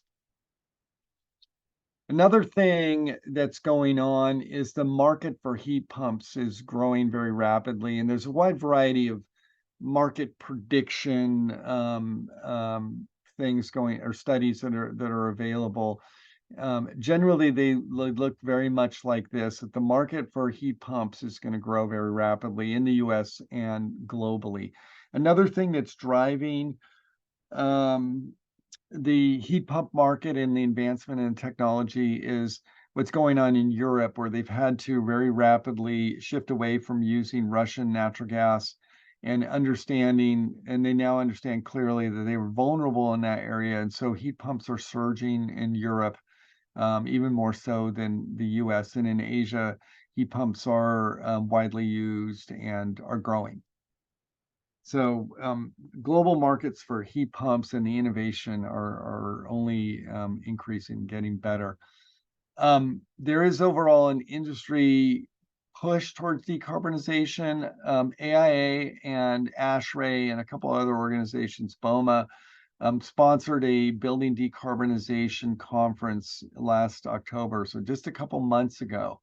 So this is the first time, but the fact that there's now a national conference on building decarbonization is quite significant. A lot of magazines and journals are now publishing articles on decarbonization. In ASHRAE Journal, it's almost every other issue. I'm expecting at some point it'll be every issue. There's something about decarbonization. Lots of technical papers are being written in significant journals. And I think one of the things that was very telling for me when I went to the National Conference of Air Conditioning and Heating Equipment, which is quite a large conference or convention. It was this year in Atlanta. It was last January. One of the longest lived and most established manufacturers of gas boilers in America, this company called Lochinvar, and they're also in Europe. They had front and center in their booth a big heat pump that they're now producing and selling. And to me, it was very telling. And I've talked to several of the manufacturers of boilers, and I even went to a national meeting for one of the larger ones. And we had this discussion that they're not in the business of selling boilers; they're in the business of selling heat and comfort. And so a lot of the boiler companies are starting to look at, okay, what does the next 50 years look like for them? And they're starting to develop heat pumps. The majority of heat pumps that are available today are coming from companies that have traditionally built refrigeration equipment, cooling equipment, and refrigeration systems. And so all of those folks are pivoting to provide heat pump systems, and we're seeing a growing number of heat pumps available. We're doing some commercial projects now where only 2 or 3 years ago there were maybe 2 options or 3 options. The number of options now is grown from 2 to 10. And from what I hear from the manufacturers, in a couple of years, it will go from 10 to 20. So it's the options are growing. That's going to create competition, and the price of heat pumps are going to be coming down, and manufacturers are going to get more comfortable with them, and so the labor costs are going to come down. So even though heat pumps today are expensive in some cases, they're going to become more and more competitive. The picture that we put on the ASHRAE Journal, the one here that Avril and I wrote with another one of our colleagues, it was actually of a low income apartment building in New Orleans. And what they did is they used a air conditioner heat pump combined unit, and the incremental cost of adding a heating to an air conditioner, i.e. a reversible system, is very low. And in some cases, it's cheaper than putting in a separate heating system and a separate cooling system, which is what we've seen for many years. So we're starting to see instances where the heat pump combined with air conditioning is noticeably cheaper than the dual system.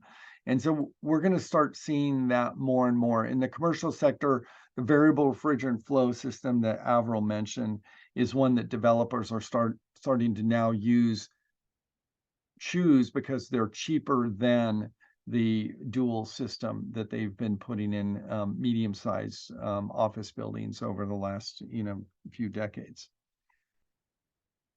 So another thing that I think is very consequential and interesting is batteries. And I mentioned that earlier. This whole idea of the duck curve, and the image on the left is showing it, the literal version of the duck curve, but the lines here represent the load on the system, on the electrical system, and you can see it goes down in the middle of the day, and that's because solar PV systems, either on buildings or on the grid, reduce the overall need for other generation, and it's only getting more and more. And so what happens as the sun starts to set is the load starts to spike up towards the early evening. And so the idea has been that during that ramp in the early afternoon, evening, we'd use natural gas power plants, because you can turn them on relatively quickly and then run them for limited number of hours and then turn them off. They're fairly well suited for that. But the thing that's interesting is, because the price of batteries has started to come down, using batteries with the solar and the renewably generated electricity is now becoming competitive, and in some cases cheaper than the new natural gas power plants. So a recent article has been published in Reuters saying that 68 natural gas power plants, new ones, have been put on hold or canceled because the what they call giant batteries, utility scale battery systems, are cheaper than building these natural gas power plants. So I think that's very interesting. And it's just like another thing that the market for building new gas power plants is literally for the last decade been shrinking. It's one of the things that has been very tough for General Electric, because they had a very large and important division of the company that was manufacturing natural gas turbines for these natural gas power plants. And it's one of the things that contributed to General Electric is no longer part of the Dow Jones Industrial Average. Obviously, they're still listed on the New York Stock Exchange and everything, but they're not, because they've struggled over the last decade. They're no longer part of the industrial average. So, Avril? Great. All right, thanks, Peter. So we have, as well as a lot of the slide decks we've talked about, a number of case studies available on our website. And these are pretty thorough case studies of several different buildings of different types and different climates. And we've used these as teaching tools. And there's different ways of doing that, which Peter is going to get into in the final section. But just to give you an overview of a couple of the case studies and what kind of information is there. We're going to look at two of them here. So one has already been published on our website. One is in the works. So this first case study, the Exelixis office building in Alameda, California, has already been published on our website. So you can go ahead and download that case study if you want more information, or if you're interested in using that with your students. So it's a commercial office building in Alameda, California. It's actually a developer building, so it's an interesting case study. It's very affordable construction, and it's for Exelixis, the cancer drug manufacturing company. This building has zero operational carbon, LEED Gold certified. The construction was completed almost 2 years ago now, and the EUI is 40 kBTUs per square foot per year. So Alameda, California is just across the bay from San Francisco, right next to Oakland. It's a generally mild climate. The focus of this building was really on maximizing the daylighting, the outdoor connection for the occupants, and an open floor plan. So sort of the old school way of doing a floor plan would be to have the closed offices along the perimeter of the building, and then have sort of the bullpen cubicle area in the center. So this office is designed with cubicles actually along the exterior walls, and then the closed offices in the center with glass walls. So this provides maximum daylighting and views for all occupants. You've also got some carefully designed shading on this building. So on the right, you can see these overhangs / light shelves. So these are placed in such a way that it's blocking direct sunlight from hitting the occupants, but you still get that daylight bouncing off the top into the ceiling of the space. And then there's also a different kind of shading on the left-hand side. So although there's a good amount of glass here, it's still a very efficient envelope, which Peter was mentioning is the first step to a decarbonized building is an efficient building envelope. So once we've got that dialed in, we look at the HVAC systems. So this is a VRF system. So as we were explaining earlier, and Peter just mentioned, this is a really practical, straightforward system for an office building where it's going to be providing both the heating and the cooling. There are air-cooled condensing units on the roof in this particular building, connected to fan coils throughout, as well as a dedicated outside air unit. So the ventilation is being provided separately from this system, which is also located on the roof, blowing fresh air into all of the spaces. There's also demand control in this building. So there are CO2 sensors in the spaces, which is able to control the amount of outside air to each space based on the CO2 level in that space. Domestic hot water is being provided by a heat pump water heater, so air source heat pump. And there's induction stovetop. So there's actually a full cafeteria in this building, which is fully electric. From the induction stovetops to warming ovens, every piece of equipment is electric. There's absolutely no gas. And so this is a fully operationally decarbonized building, as I mentioned. And this was a really unique opportunity because Alameda Municipal Power, so the utility serving this area, actually only provides renewable energy. They're 100% renewable utility. So there was nothing that needed to be done beyond making the building all electric. This is going to become more and more common as we saw some of the plans to move towards renewable as early, 100% renewable as early as 2045 in California. So this is sort of a look at what the future will be. We also opted to add PV panels on this building as well, so increasing the renewable generation of the area. So the entire roof as well as the parking lot is covered in PV. That accounts for 47% savings in carbon emissions. And then because the remainder of the electricity being purchased is already 100% renewable, we're down to 0 carbon emissions. The other case study we're going to look at is the AIA headquarters that Peter briefly mentioned. This is a case study that is in the works, so not published yet, but hopefully soon. So the AIA building in DC has been around for many years. I believe it's construction in the 60s, I want to say, but don't quote me on that. And so it's concrete building with these window strips. So we looked at how can we update the envelope in a cost-effective way, and how can we fully decarbonize the operation of this already existing building in a relatively cold/hot climate, so more extreme climate than California. So a big efficiency win, and Peter talked about how this was a big change, is LED lighting. So this building is old enough that it was built before LED lighting. So just updating all of the lighting to LED is going to make a big difference in terms of energy consumption. The next thing was replacing the glazing. So as you can see from the initial picture of the facade, there's a significant amount of glass. It was the original windows that were not very well insulated.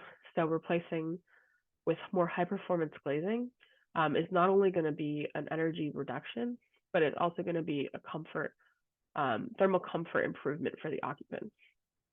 And again, by replacing all of those windows and improving that envelope, we're reducing the peak loads in the building. So blocking more solar gains is going to reduce the peak cooling load, and as well as better insulation is going to reduce the peak cooling, but also the peak heating load. And so making this initial change of upgrading the facade will allow us to use smaller equipment. And so electrification was accomplished by switching from natural gas boilers to heat pumps. And as I was mentioning, the facade improvement actually can become really critical in an existing building because you have probably a limited service size, a limited electrical service. And the smaller the equipment can be, the more likely it is that you'll be able to fit it on the existing electrical service. So reducing the load before selecting the heat pumps is really critical. But then actually switching this equipment was the final electrification step. And so how do we go from an all-electric building to a decarbonized building? That's the addition of renewable energy. So there was a few different ways that this was accomplished here. As Peter was mentioning earlier, Pepco, the local utility provider, does offer 100% wind and solar energy options. They were able to purchase all the electricity renewably, which was slightly more expensive, 15% more expensive, but not a huge premium. And this makes the building fully operationally decarbonized. But this went one step further and wanted to fully decarbonize the building, not only operationally, but also in terms of embodied carbon. So the AIA actually partnered with Habitat for Humanity and purchased a number of solar panels, which they donated to Habitat for Humanity to be installed on their local residential projects. And an agreement was made where the solar energy produced by these panels, the renewable credit for that energy would be allotted to the AIA. So over the next 20 years, I believe it was 20 years, the reasonable lifespan of these panels, all the solar energy they produce and the carbon savings associated with that energy will go to offset the embodied carbon of the AIA building. So while this does get the AIA building to 0% embodied carbon, the big decision that really made the embodied carbon reduction of the AIA building possible was keeping the original building. So as we mentioned, the first step to reducing embodied carbon is reusing buildings or materials that already exist. So just the decision of renovating instead of knocking it down and starting over with a 76% savings in carbon emissions or embodied carbon emissions. And then going from 76% savings to 100% savings was thanks to the offset project with Habitat for Humanity. So this is a great example of how we can get to 0 embodied carbon and 0 operational carbon and truly make a 0 carbon building. So as I mentioned, the Exelixis case study is available on our website. We also have a healthcare case study located in a colder climate, as well as the office retrofit in Louisiana and the residential multifamily low-income housing in New Orleans. So we tried to spread these over climates and building types, so there's something that's going to apply to your location or your students, and you have a bit of choice there on which ones you might want to use, or use them all. All right, I'm going to hand it back over to Peter. Thank you, Avril. Great. So this is our last section, and then we're going to have a little time for discussion and such. So we'd love to get into some sharing with you all. But we wanted to start or end by talking about the teaching tools that we have available. You've seen a snapshot of those, and then also talk about teaching methods. So on our website, which is bdla.stanford.edu, you can go there, and if you log in or register, you can start downloading the material. And again, it's not copyright protected. The slide decks are in PowerPoint. You can take them and modify them and do what you want with them, as long as you're using it for teaching purposes, of course. But the resources that we have are the case studies that Avril mentioned, presentation materials, videos. Most of the videos are links to other videos, but we have several videos of other seminars that we've held and a previous symposium that we put together. We've got example quizzes and exercises. We do have some answer keys in that, but for the answer keys, you have to specially request it, because we don't want students to download the answers if you actually end up using it in your class. and then reference materials. And some of the reference materials are things that we've created, but a lot of it is links to other reference materials that are available. Just as a snapshot of the different topics that we currently have slide presentations for, we've in each one of these areas, we've tried to tailor the presentations for a specific audience or on a specific topic. And you can see over here, like on energy efficiency, architectural elements. So this would be really good for talking with architects. When we're talking about MEP systems, we have all electric building systems for architects. And then some of the material is more advanced for engineers. So we've tried to tailor the information based on the type of audience that you're talking with. You can see some of these are for engineers. And then we even have some stuff on construction management or from a construction management perspective. We do have a part of the website that has upcoming workshops. Here's a link to the one that we're doing today. We are going to be doing a symposium on the 8th of March next year, so just a couple months away. And in that symposium, we have Amory Lovins. We're going to have the founder of the Building Decarbonization Coalition as a speaker. And we're hoping to get somebody from the White House who works on decarbonization to talk to the group. So it should be a very interesting discussion about, where are we going in this whole area. We now are making available guest speakers, Avril and myself, Professor Malou from Howard University, who's been a longtime collaborator with us, and Anthony Kinslow, who's a consultant, but has a doctorate from Stanford and is really knowledgeable on this topic, is also available. So if for some reason you really would like to have a guest speaker, obviously this in most cases will need to be virtual, but if we happen to be in your area, we would also try to come in person if that would be helpful. So that's what's available on the website. And also feel free to contact us if you ever want to discuss. We have had lots of discussions with professors who have said, I'm looking at the slide deck, but it doesn't really cover what I need. Can you put something else together?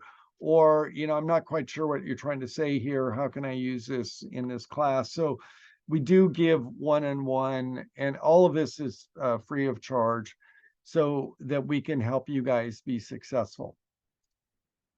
But talking a little bit about different teaching methods, I wanted to spend a few minutes talking about that. What's the best way to teach decarbonization? And we've heard, I've been teaching a class on decarbonization now for a better part of 15 years. And we've heard, so I have some experience, and then we've heard a lot from other professors and some of their ideas. So this is just a summary of that, but we are building up more information in this area.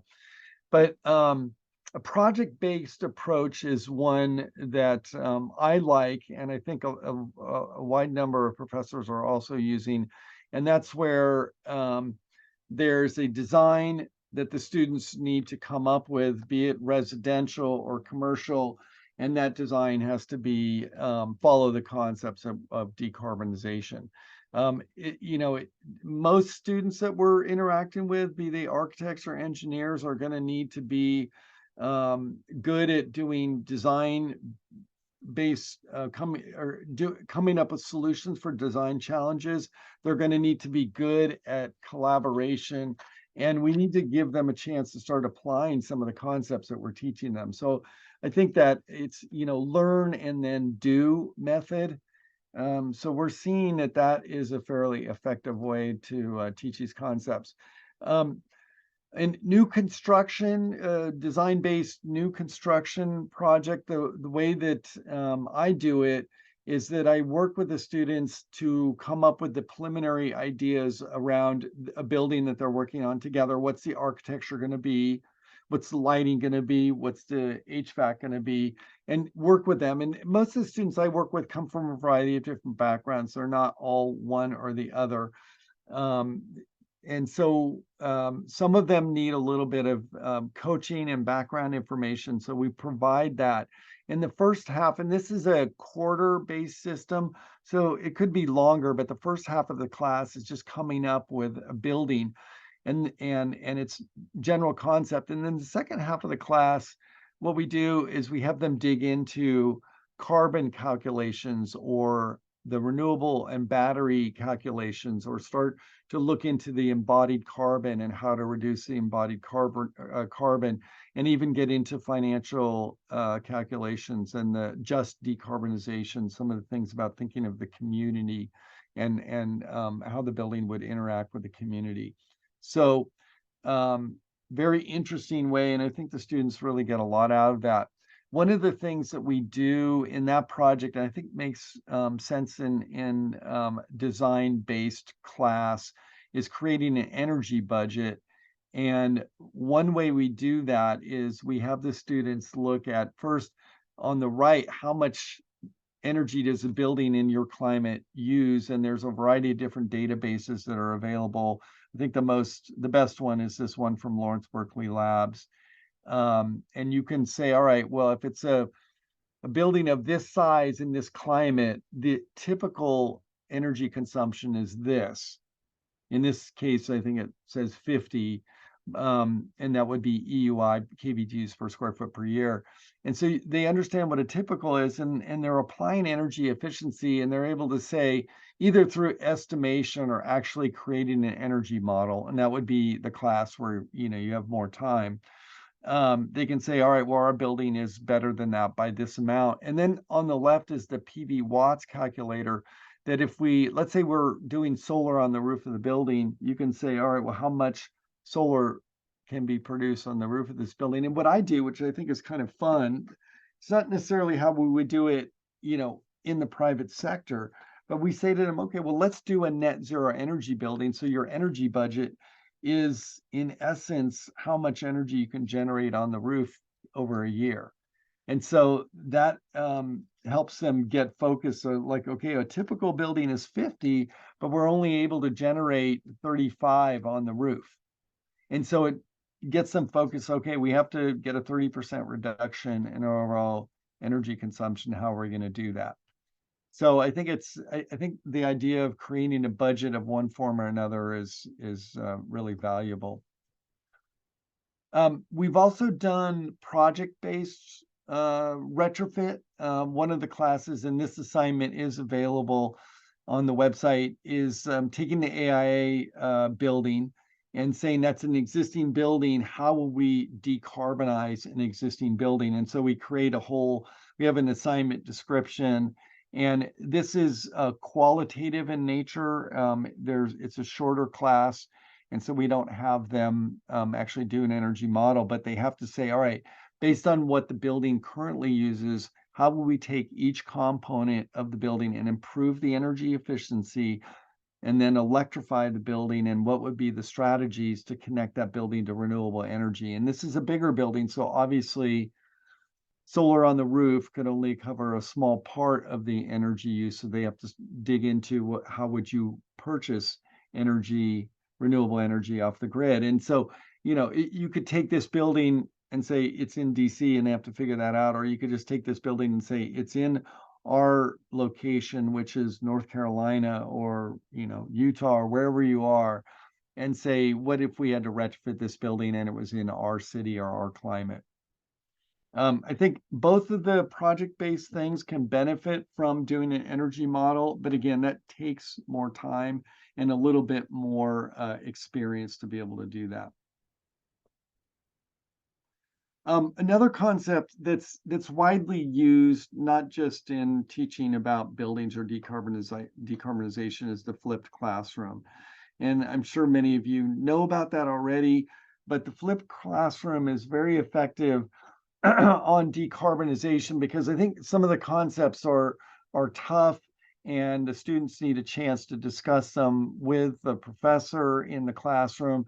And so what we'll do, and I've seen other professors do, is, prepare lectures, and the students look at those lectures before the class, or read material before the class. And then in the class, it's time for applying that information to a particular design component of their project, or otherwise a actual question that they have to figure out during the class and hand in.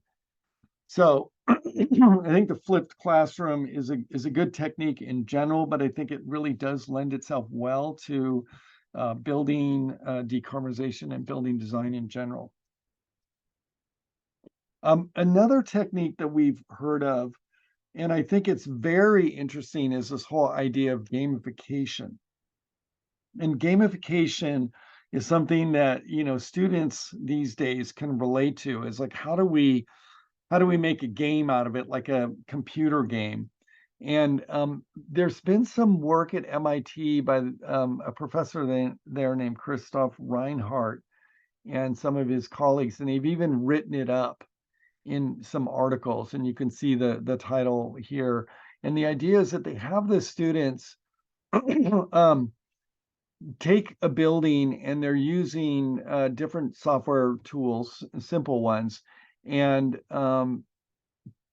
get in groups, and the groups are now competing against one another. And the idea is that in the MIT version of it, they're using Grasshopper, which a lot of students are familiar with now. And each team has to modify the design to come up with the lowest possible greenhouse gas emissions per square foot, right? So there's a metric there that they have to meet. And then they also bring in the costs of different types of efficiency measures, and they give them a budget. So this is, Dan Watch was bringing up the question of, well, what about budgets and everything? And so this is a way to start to introduce students to, we want to get high performance, but we also only have so much budget. And so they provide these different matrices and costs of different building types and orientations and things like that, and efficiency. These are just different packages that the students can choose. And you can come up with you can imagine coming up with a wide variety of factors that the students could influence. You have to narrow it down. It can't be infinite. And narrow it down so that the students, only have so many things that they can tweak in the building, and then they're competing against each other. The building shape would be one that they can modify or come up with. And this is, I think, the results of several teams competing against each other. And again, this is in the article, and on their website, they have some information on this. So I think that's a very intriguing thing. I personally have not done this method yet, but I really would love to give that a try. Another group that we've worked with at the university has an architectural engineering program. What they do, and again, so this is mostly engineers, right? In their junior year, they teach them concepts, and this is the way they've been doing it for years: HVAC, electrical systems, structures. But what they're doing now is they're weaving decarbonization into each one of those topics. So when they talk about structural systems, they talk about low embodied carbon material and how do you calculate that. Or when they're talking about, in teaching HVAC, they teach them about heat pumps. Then the senior year, they have their capstone project where they design a structure that uses all these concepts, and they have to come up with HVAC drawings and structural drawings, electrical drawings. Well, one of the criteria now is that the building be a decarbonized building. So they're just learning that we're designing a building and it's going to be an all electric efficient building. We're going to have to figure out how to connect it to renewable energy on-site or off-site. So it's just another one of the criteria that's in this year-long design project. And I think it's been extremely effective, and it doesn't overly dominate. It's just weaving decarbonization in as another thing in a project. So I think that they've had a lot of success with that technique.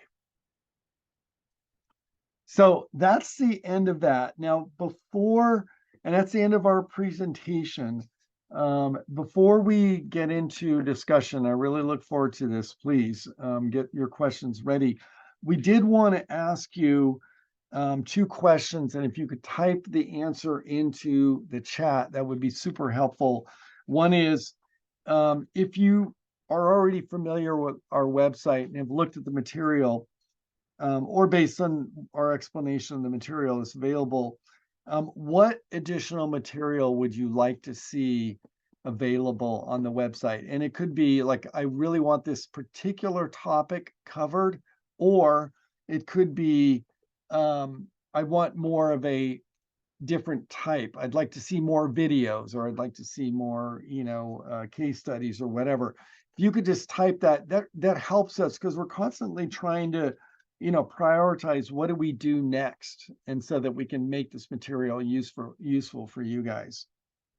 And then the second question that we wanted to ask is, what we're going to do in 2024 is we're going to do a series of short 1-hour seminars, a little bit like a lunch and learn, where we cover different topics and get an expert in the field to talk about, one thing or another. So it could be, that we get somebody to talk about teaching techniques, or we get somebody to talk about the latest in low embodied concrete, or, with the market for heat pumps, or what's the next legislation, or how do the building codes, what are they going to do about decarbonization and things like that. So I would love it, and it would be super helpful for us if you could give us your suggestions on 1-hour short topics that we could cover next year. And we're thinking we try to do one every month or one every other month, depending on people's interest. So if you guys could type that in, that would be super. Let's give it another minute on that.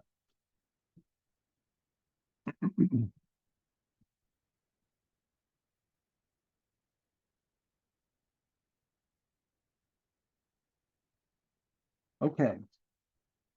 Great. So continue to write into the chat if you have any other ideas. And this is your chance to get what you want, right?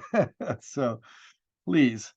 So are there any like questions or areas for discussion, or things that you'd like to share? It could include, things that you've tried or techniques that you've tried that have been successful. I think you have the ability to unmute yourself, so just go right ahead and unmute yourself. That would be great. Then we can have a discussion.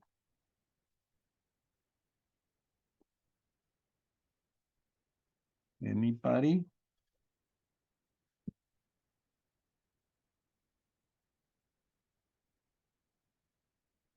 Are there any like questions on the topics that we have presented? That would be another one. Or I'm curious of in your state where you're located, what you're seeing on decarbonization. Be very interesting to share. I don't know, Professor Harvey Bryan is here from Arizona State, a very shining light and an innovator in this field. I don't know, Harvey, if you would like to jump in and share with us what you're seeing in Arizona. Sure. Yeah. Again, I'm really interested in, because we have low humidity, we don't have big latent loads in Arizona.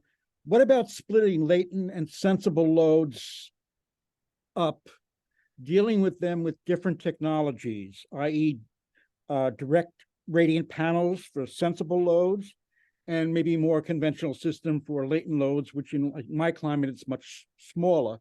I know in the Southeast where latent loads are big, that's a different story.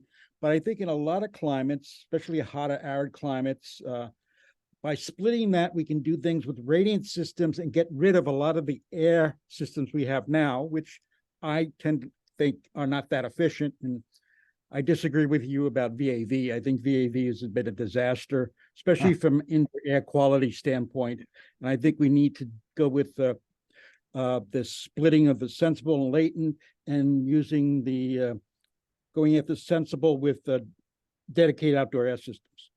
So I'm just thinking about, we really need to think about, rethink the all air building, I think, if we're really going to move forward on this. Yeah, I couldn't agree more. And VAV has been good. It's better than constant volume, but it's definitely not the end of the road here. And I've been fortunate enough to be able to travel and work on buildings in Europe and also in Asia. And in Europe, where they have stricter energy codes, and I'm thinking of Switzerland and Germany, you see radiant heating and cooling systems commonly in commercial buildings. It's a thing.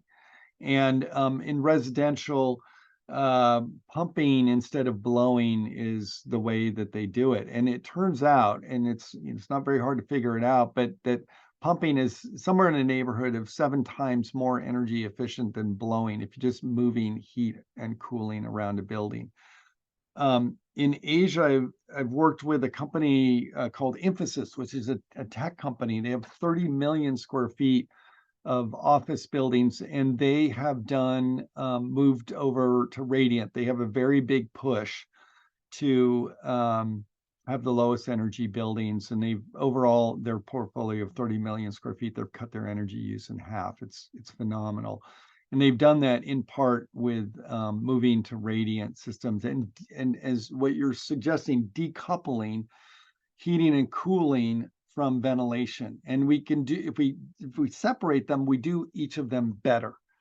And so it just makes a ton of sense. I think in the US we've had barriers on this, in part because just our construction industry is very hesitant to change, and a variety of other things. But I do think that eventually the radiant systems will make their way in. In high-end residential, radiant in the US is very well known and widely used. So it's a lot of times the innovations come in the more expensive areas, and then they slowly but surely work their way down to become more affordable. And I think solar and electric vehicles are good examples of that. So I appreciate what you're saying, and I agree. So yeah. And Arizona is a particularly interesting climate, right? It's unique, but I do think that radiant systems are applicable in a wide variety of climates, including humid ones and others. In addition, because of COVID and all the changes that are happening to ventilation design now, I think this is a really opportune time to maybe push this a little further and a little faster. Yeah, right. Yep. Yeah, because if we can get better ventilation, it really does help. So I see a question here. What are your thoughts on chilled beam systems?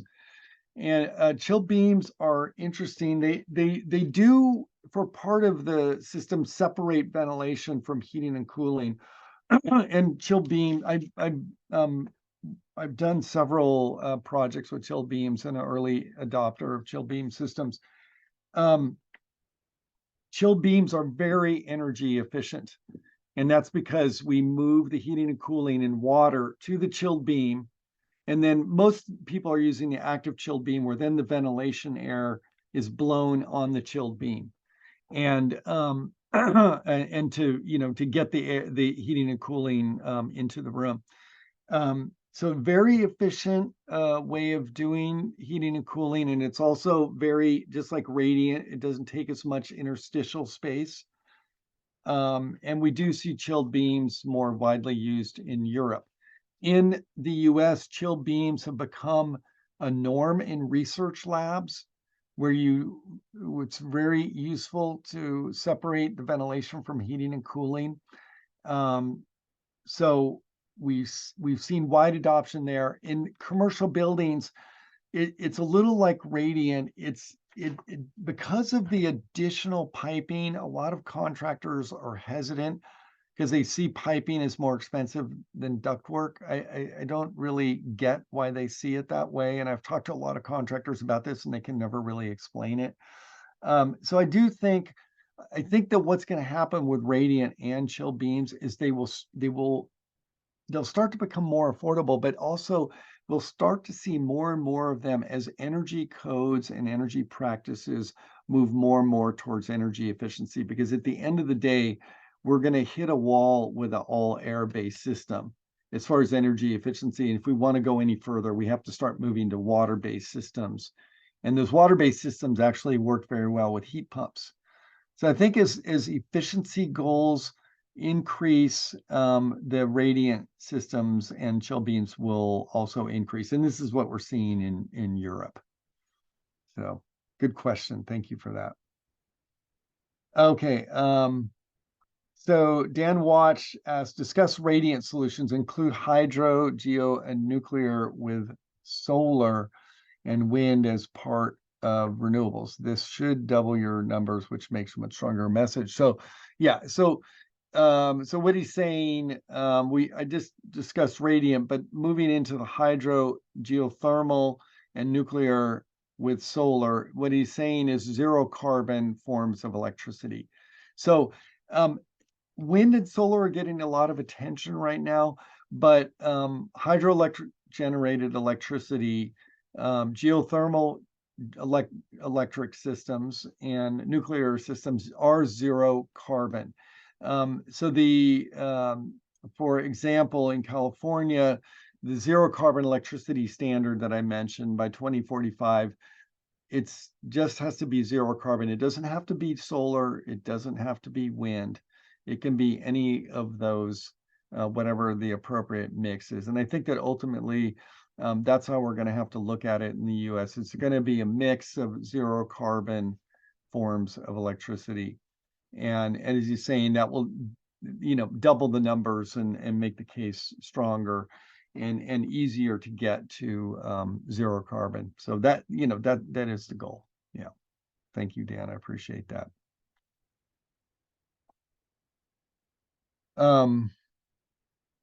So here's an interesting, Imran Sheikh is mentioning zero energy design designation from the U.S. Department of Energy might be of interest to people. It basically recognizes programs that teach this stuff. So there's a good link, and we have heard about this, and I would urge people to check that out. It's got some good things there. So yeah, good comment. Thank you. Yeah, so here's another good comment from Keelan Kaiser. We've been doing more VRF when possible in practice and teaching, water-based rather than air-based with makeup air. So VRF is the variable refrigerant flow, and we are seeing in construction and in teaching a lot of discussion of this, and a lot of the manufacturers are very excited about this. And so we're seeing a lot of traction on that. So I think people are starting to leave. I think let's call it a day and end a little bit early. You get a bit of your day back. And I just want to thank everybody for joining us today, and would encourage you to continue working with the BDLA, continue using our information, and please do let your colleagues know about this so that we can make things better and better and get this push for decarbonization going. So thanks, everybody. And thank you very much, Lindsay and Avril and everybody else who contributed to making today a great day. Thanks.